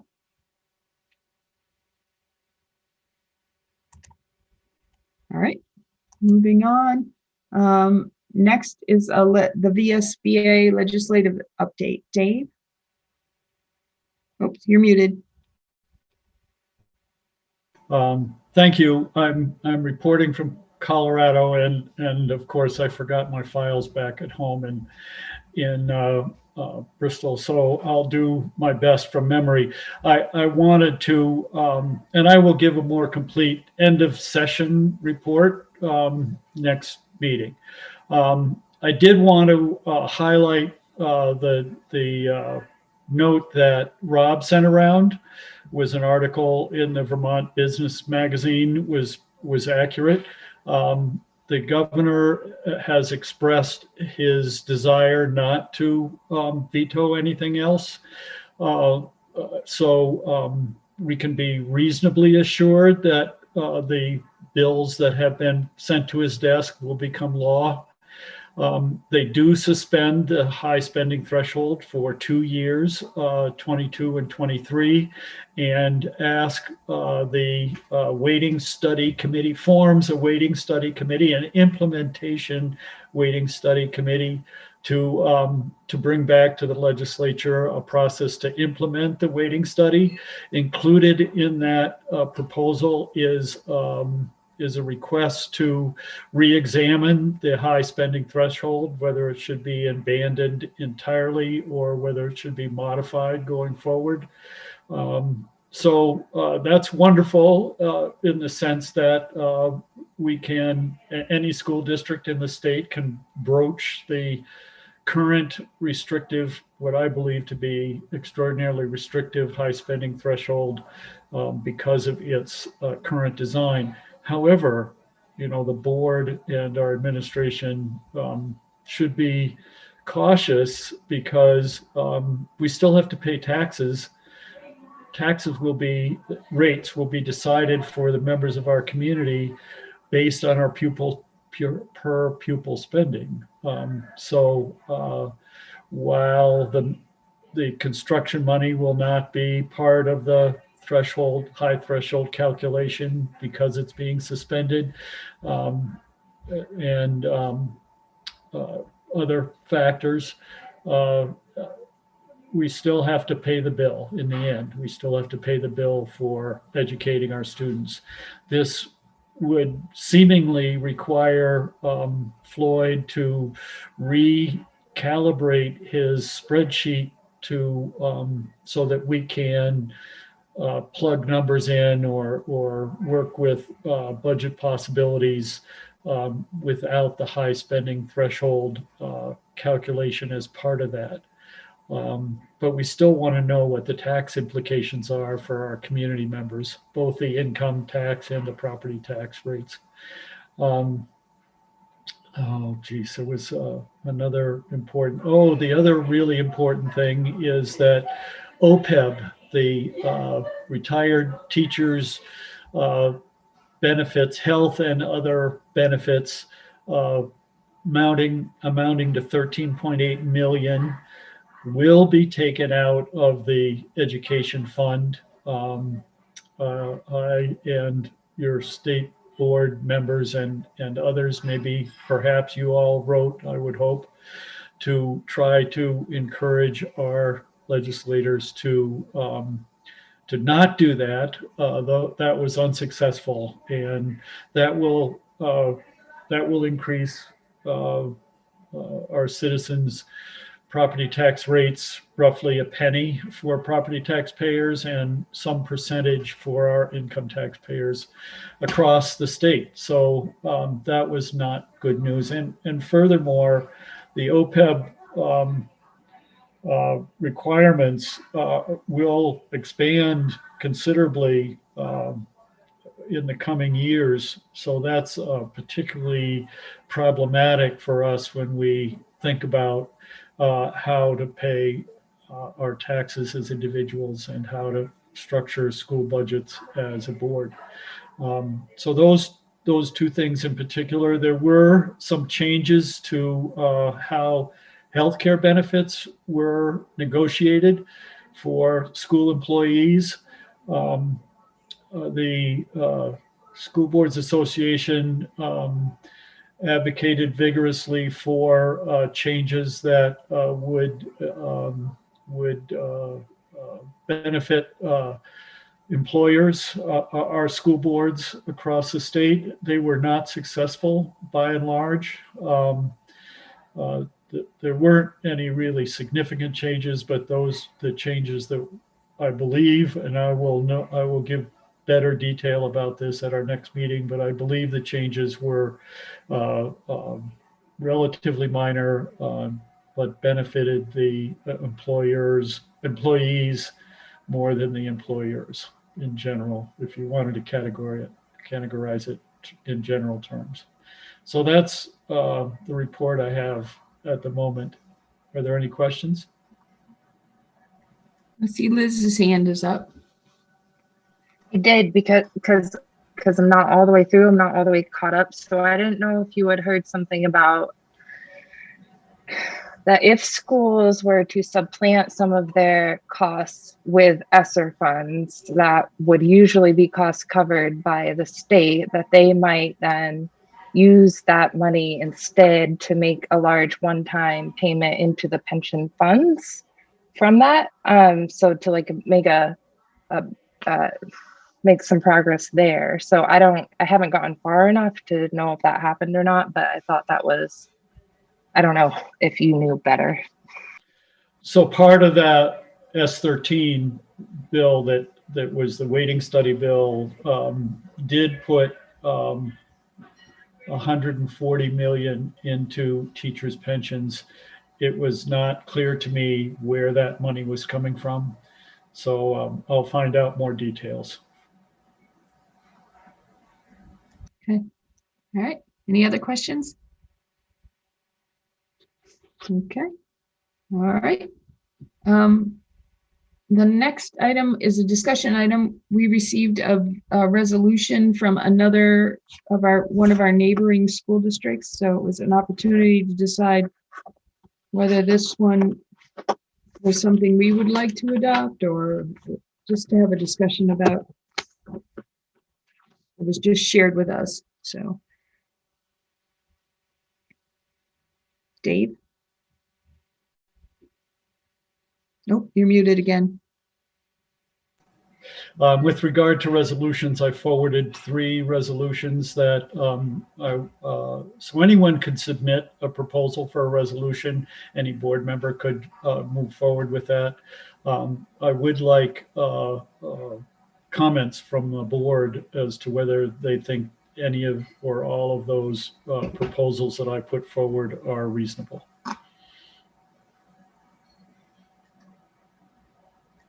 I see Rob's hand up.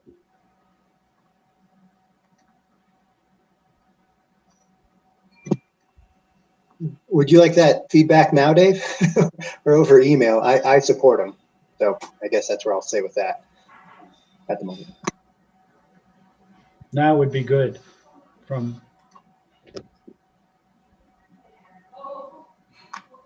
Okay. And then Kevin's hand is up. So the resolution from the neighboring district, I'm really confused what they're trying to say there. It seems very general to me, and I don't really understand the term between private, religious, and independent schools. I understand what a public school is, I guess. So I have a lot of questions. I don't know if anybody is more familiar with what the intent of this is or not. It didn't really come with any narrative that it was just that a board member asked that it be sent to the neighboring districts. I can share a little bit of what I think is behind this. Again, I didn't have any insight beyond what my experience has been with this topic. As I understand it right now, in various ways,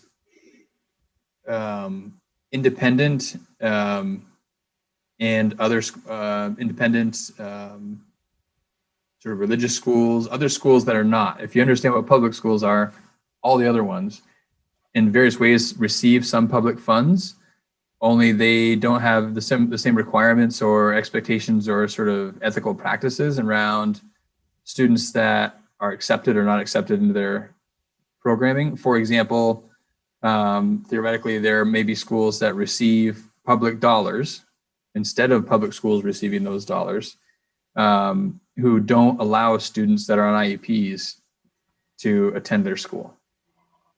And so I think what this resolution is stating is basically suggesting that there should be a law that says schools that receive public funds have to follow the same expectations in terms of accepting students, meeting student needs, etc. Okay, Kevin? So I guess, yeah, I sort of understand an independent school does have some sort of but a religious school, I thought there was a pretty clear-cut sever there, and there wasn't public funds going into it, and there could be an option where a private school is totally funded without public funds too, or so is there like, what's the commonality of those types of schools receiving public funds? That's where it starts to get a little murky for me. There are, I'm thinking of some schools in the Northeast Kingdom. I'm not trying to name names. There are some private schools where that is the designated school where students from the region attend and therefore receive public dollars. Only because they're private schools, they more or less create their own rules. And there's a tension that creates. And I think this also stems from there's growing pressures to allow public dollars to be used to follow kids. So if there's a growing pressure to allow, for example, if a family chose to send their student to a religious school, that their tax dollars should be able to go with their children to whatever school they choose. And that is likely a layer in here as well. So if I might add something to that conversation, is the U.S. Supreme Court recently ruled that if a district was paying tax dollars for a child to go to a private school, they must also pay tax dollars for a child to go to a religious private school and religiously affiliated private school. And subsequent to that, the Vermont State Board of Education instructed, I believe, 4 school districts to send dollars to religious schools, sort of based on the U.S. Supreme Court ruling. That decision by the State Board of Education is somewhat controversial, and is part of, I think, part of the response in this resolution. There is also a case currently before the Vermont Supreme Court that says, sort of based on the same logic that created Act 60, that says it's not equitable if your town, and we have 91 towns, I believe, in this state that send one or more grades to that tuition one or more grades to private schools, that if the state is permitting any individual school district to take this action, all students in the state must have equitable access to dollars to send their children to private schools.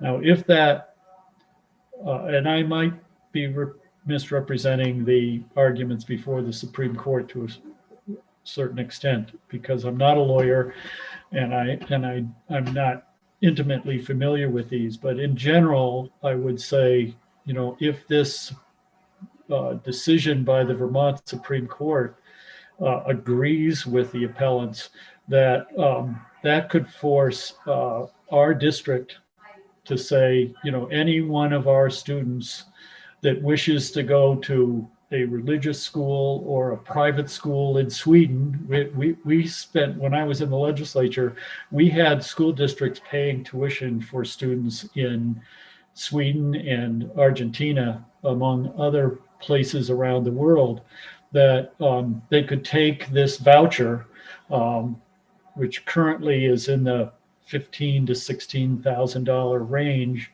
and take it out of the Mount Abe School District and send their child to any private school in the world. So there are vast implications to this Supreme Court decision and the pressures that are going on around the country and in our state with regard to having all students get vouchers to go to whatever school they want to go to. And this is one school district's request of the State School Boards Association to advocate on behalf of saying, you know, if you get tax dollars, you must follow the same rules that public schools follow.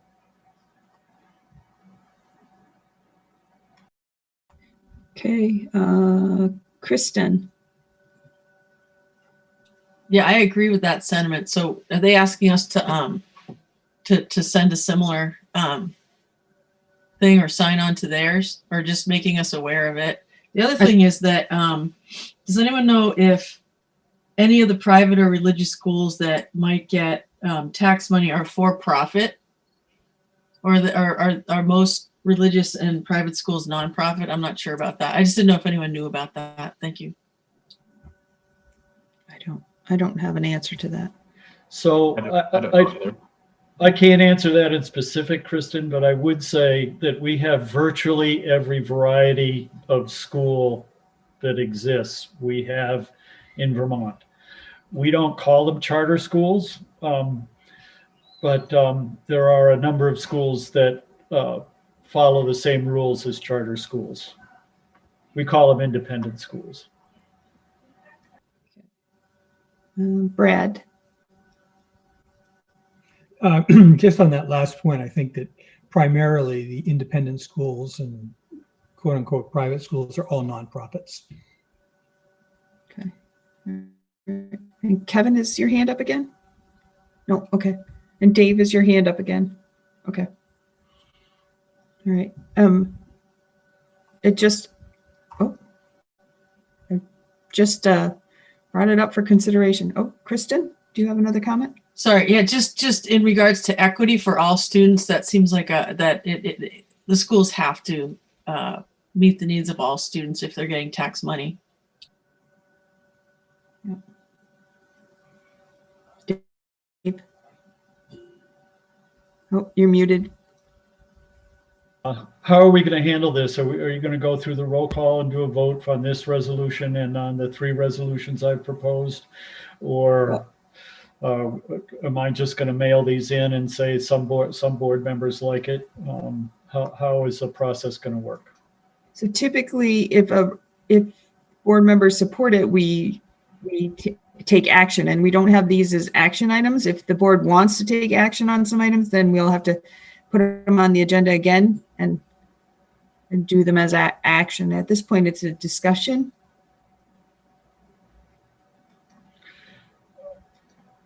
Okay, so these have to be sent to the board association by June 6th. I don't think we have another meeting before June 6th. Correct. So without objection, I'll just send all 4 resolutions in. Are you including this one from the neighboring district? Yes. And then what happens in that process? The VSBA considers adopting these resolutions and then sends them back out? Is that the way it? Yes. And boards at that point decide whether to adopt a resolution or not? No.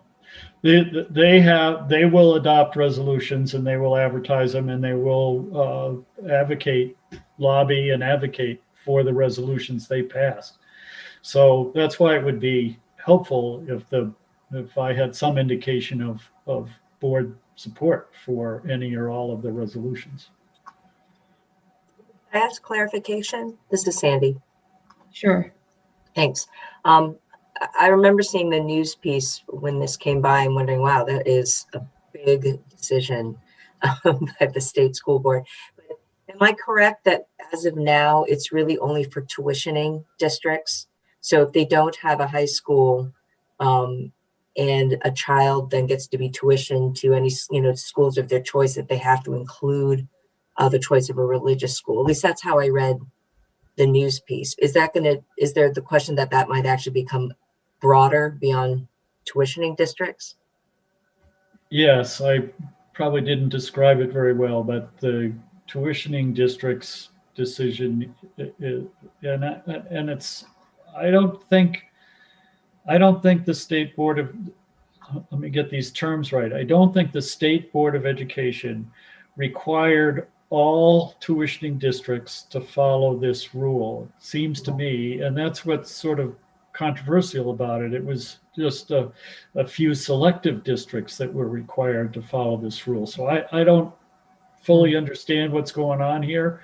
The case before the Vermont Supreme Court would affect all the districts in the state, including ours. Got it. So that's pending. It's pending in front of the Vermont court. Okay. Kevin? So just as far as the VSBA process you were asking about, just to clarify a little bit, they have a subcommittee, a resolution subcommittee that will review all of the resolutions proposed. They evaluate them and make a recommendation to the full VSBA board as to whether to pass or do not pass. That committee may go back to the originator and say, well, we don't think this is quite right, but if you said it this way, it might be okay. That's that sort of thing. Once the full VSBA board votes to pass or do not pass the resolution, then at their annual business meeting, it's put before all boards that are members with the same question as to pass, do not pass. And then at that point, if it goes through those 3 gates, it becomes a resolution of the VSBA. Thank you, Kevin. Okay. Liz? Just a quick thought that we do tuition students right now. We tuition them to places that are far more than 16,000 a piece. And I guess what I'm not sure on, but I think is that we keep the remainder of their per pupil here at the district because there are costs associated with dealing with tuitioning them out. But we do certainly have students that are our public school students that go other places. But I would say not so affordably.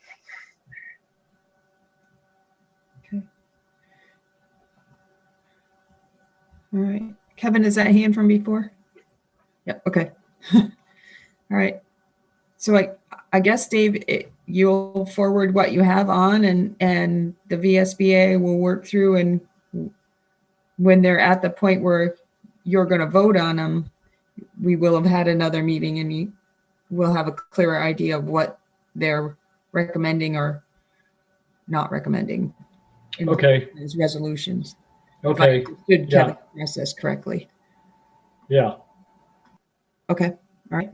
Thank you. All right. Next discussion is the board exit interview procedure.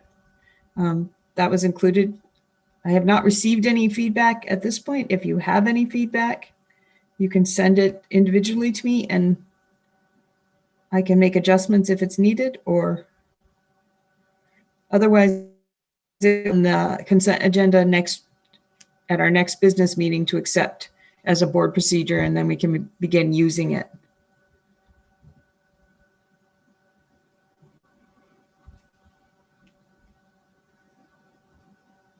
Okay, no comments? All right. Okay, and then the last discussion item is the peer-to-peer evaluation partners. If everybody got the chair notes, that's in the chair notes. I literally picked you all out of a hat, and you've got a partner. So what we'll have you do is on the even months, so on 2, 4, 6, 8, you will use that meeting to evaluate whoever your partner is. And in the odd month, please take the time before the regular business meeting in the odd month to have a conversation with that person and talk about that specific meeting that you made the assessment and any feedback you can give each other. And then when we're in that odd month, I'll just check in to see, did people think it worked? Should we change something? You know, should we make some minor tweaks? Let's stay with the same partner for a full year as a way to develop and work on something if you need to over several meetings. And then I guess ideally it would work best at the retreat to, or, you know, get a new partner, not this year, but in the following years, get a new partner at the retreat and continue on if it's working for everybody. Okay, Krista?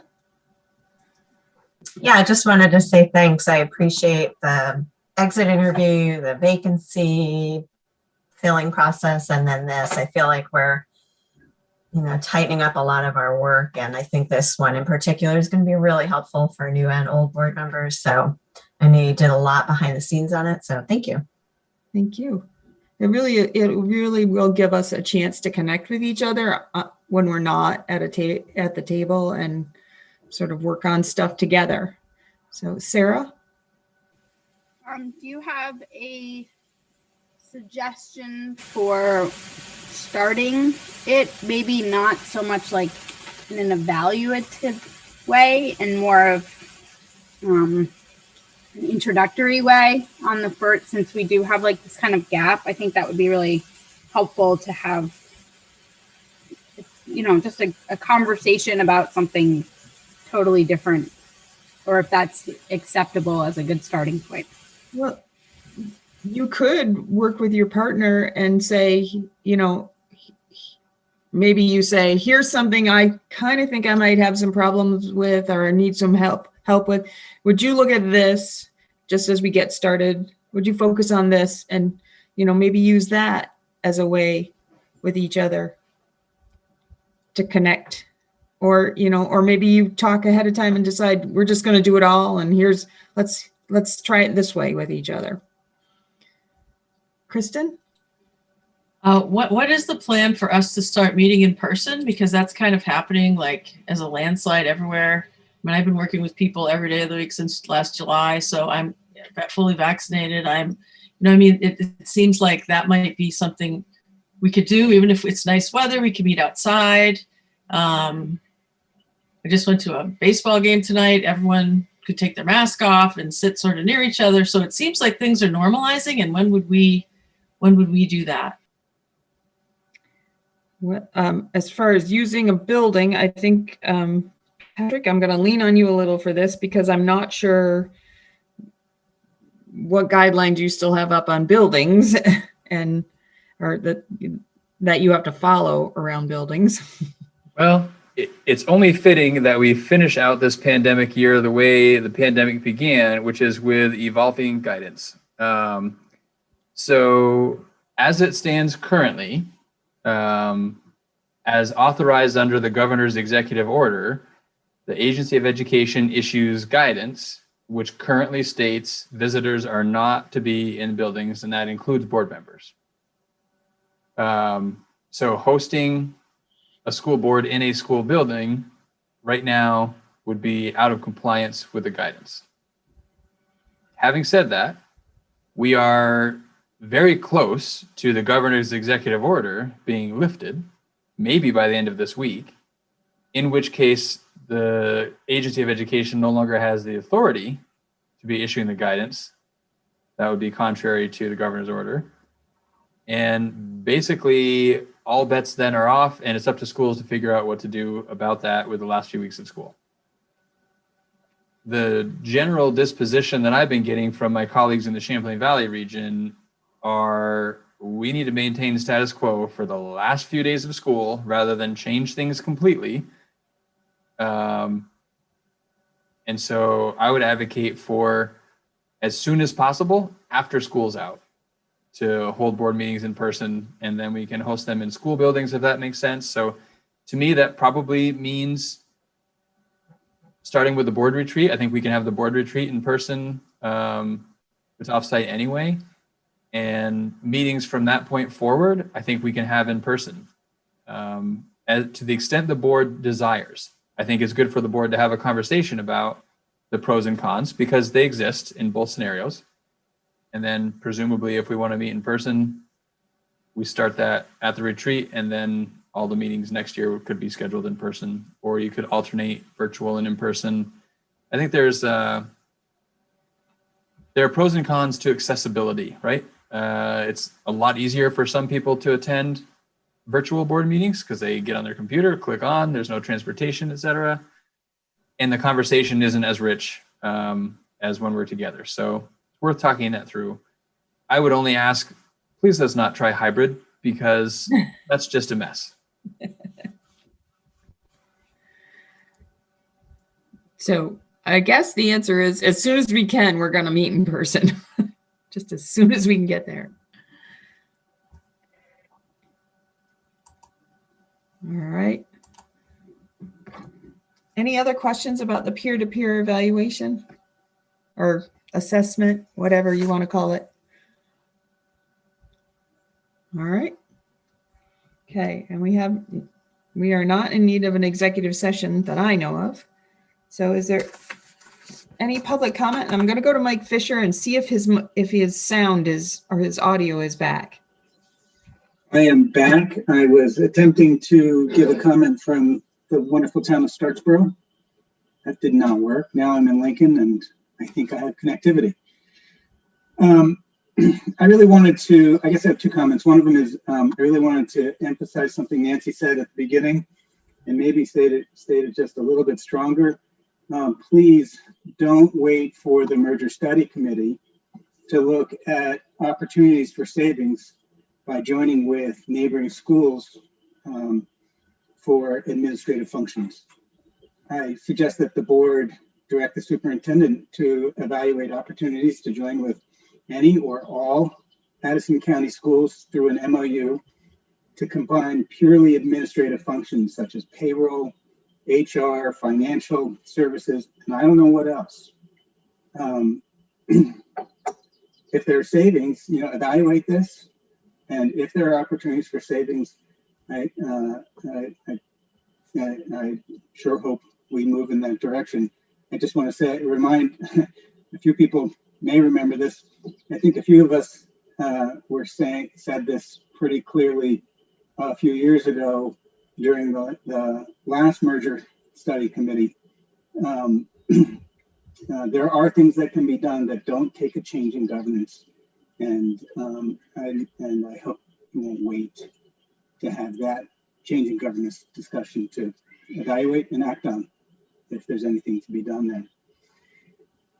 That's what I was going to say at the beginning, and then I have a new one that just comes out of the meeting, and I'll state it really sort of personally. If I'm in a leadership position in my organization, and if 20% of my staff said that I wasn't communicating, and now I can't remember the exact question that was on the survey, that I was not listening to them and communicating clearly to them, it would be a wake-up call for me. And so it's great that 80% answered in the positive. That is positive and is a positive sign. But 20% is a lot, at least from my perspective. And I would suggest that warrants some reflection and likely some action. Thank you. Thank you. Okay, Deb. Everybody. My name is Deb Rickner. I'm a Moncton resident. Have had 3 kids go through the entire system. I'm the Bristol art teacher for 30 years this year. And I was in Moncton for 10 years and Lincoln for 1.5 years. And nobody else seems to want to say this loud, but so I'm just going to go ahead and just say it. As someone who has been in the trenches all year and someone who sees every class in the school at BES, I can attest that we don't need data to confirm that we need to help our youngsters recover from both emotionally, educationally, socially from the pandemic. I can guarantee you that the time is now to act. I have not yet heard any mention of educational supports being added, and in fact know that there are several positions of people who are directly served children who are not going to be, they're either being cut or the position not refilled if someone leaves. And while of course we need guidance counselors and social workers, we also need, sorry, I scribbled this. We also need many other supports for the students, mostly in their learning process and support for the teachers in the classroom, especially in the lower grades. We need more teachers, smaller classes, more EAs and more one-on-ones and more access to math and literacy interventionists. So every student who needs any support gets it. The ESSER money should support a huge influx of support this fall. No time for more studies to find out if we need it. If we have the money, even if we know that in the future, these positions might not be sustainable, we need to really just throw all the effort and support into the younger grades, at least at BES, and I'm pretty sure it's at the other schools. And I really hope that some of this magical money that we just got, which I know isn't magical and I know it has limits, could be put under the word recovery when it comes to the students and the teachers who've really had it hard this year. And I really hope to hear that things are being done to support both the students and the teachers directly. Thank you. Thank you, Deb. Paul for Lenza.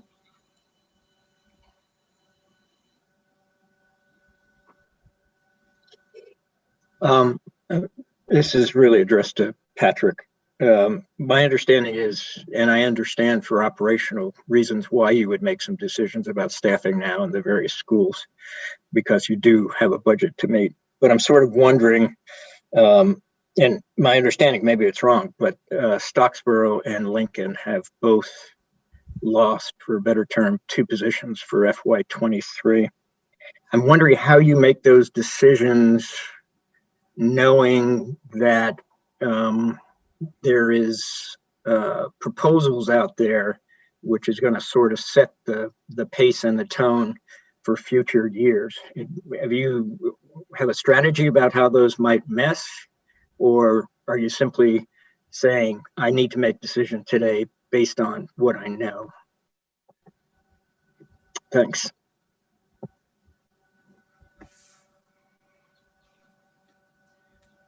Okay, and Rob.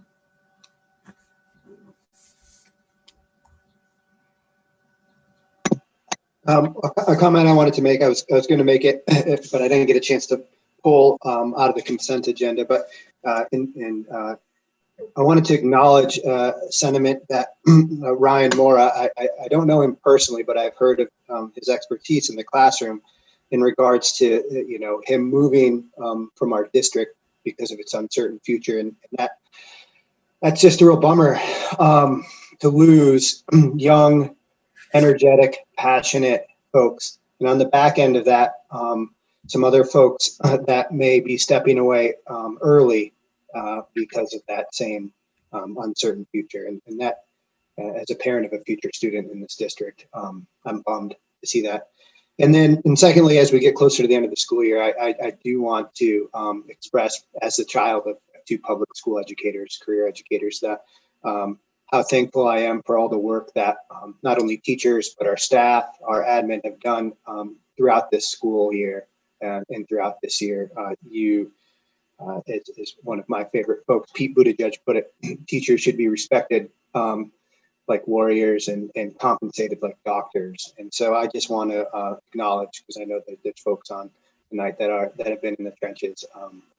Thank you. Okay. All right.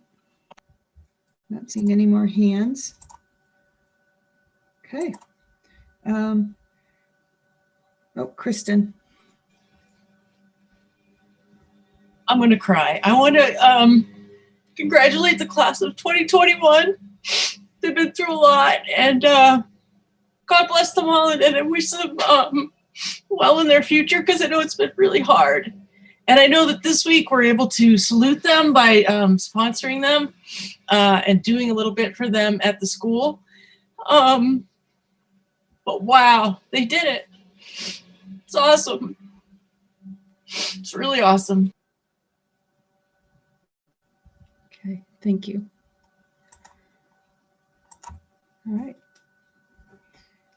Chris Pearsall, do you have the evaluation up? I do. Okay. All right. All right. What is the level of engagement of all board members, high or low? Going with high. Yep, I'm seeing thumbs. Was the agenda followed? Yes or no? I'm just gonna go with yes because you guys pretty much stuck to it. I'd like to say, as the minute taker, I guess this was my title tonight. Timekeeper. Timekeeper. Yeah, not minute taker. Timekeeper. We had a lot of lively public discussion. If you set that aside, we pretty much stayed on our agenda from a time point of view. You're hired, Kevin.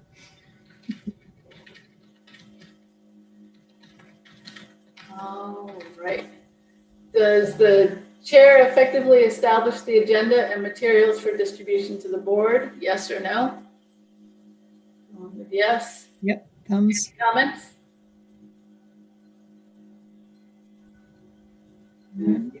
As a no. Is the chair effective in fostering a professional culture regarding fair and open deliberation, full participation of all members, and ensuring the integrity of the board process? Yes or no? Yep, I'm seeing lots of thumbs. Any comments?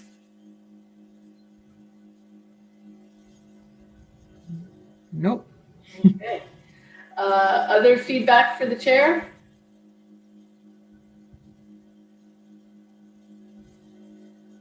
Okay. Nope. What went well with the meeting? Your Timepiece. Time. What suggestions do you have for ways to improve future meetings? In person. Anything else?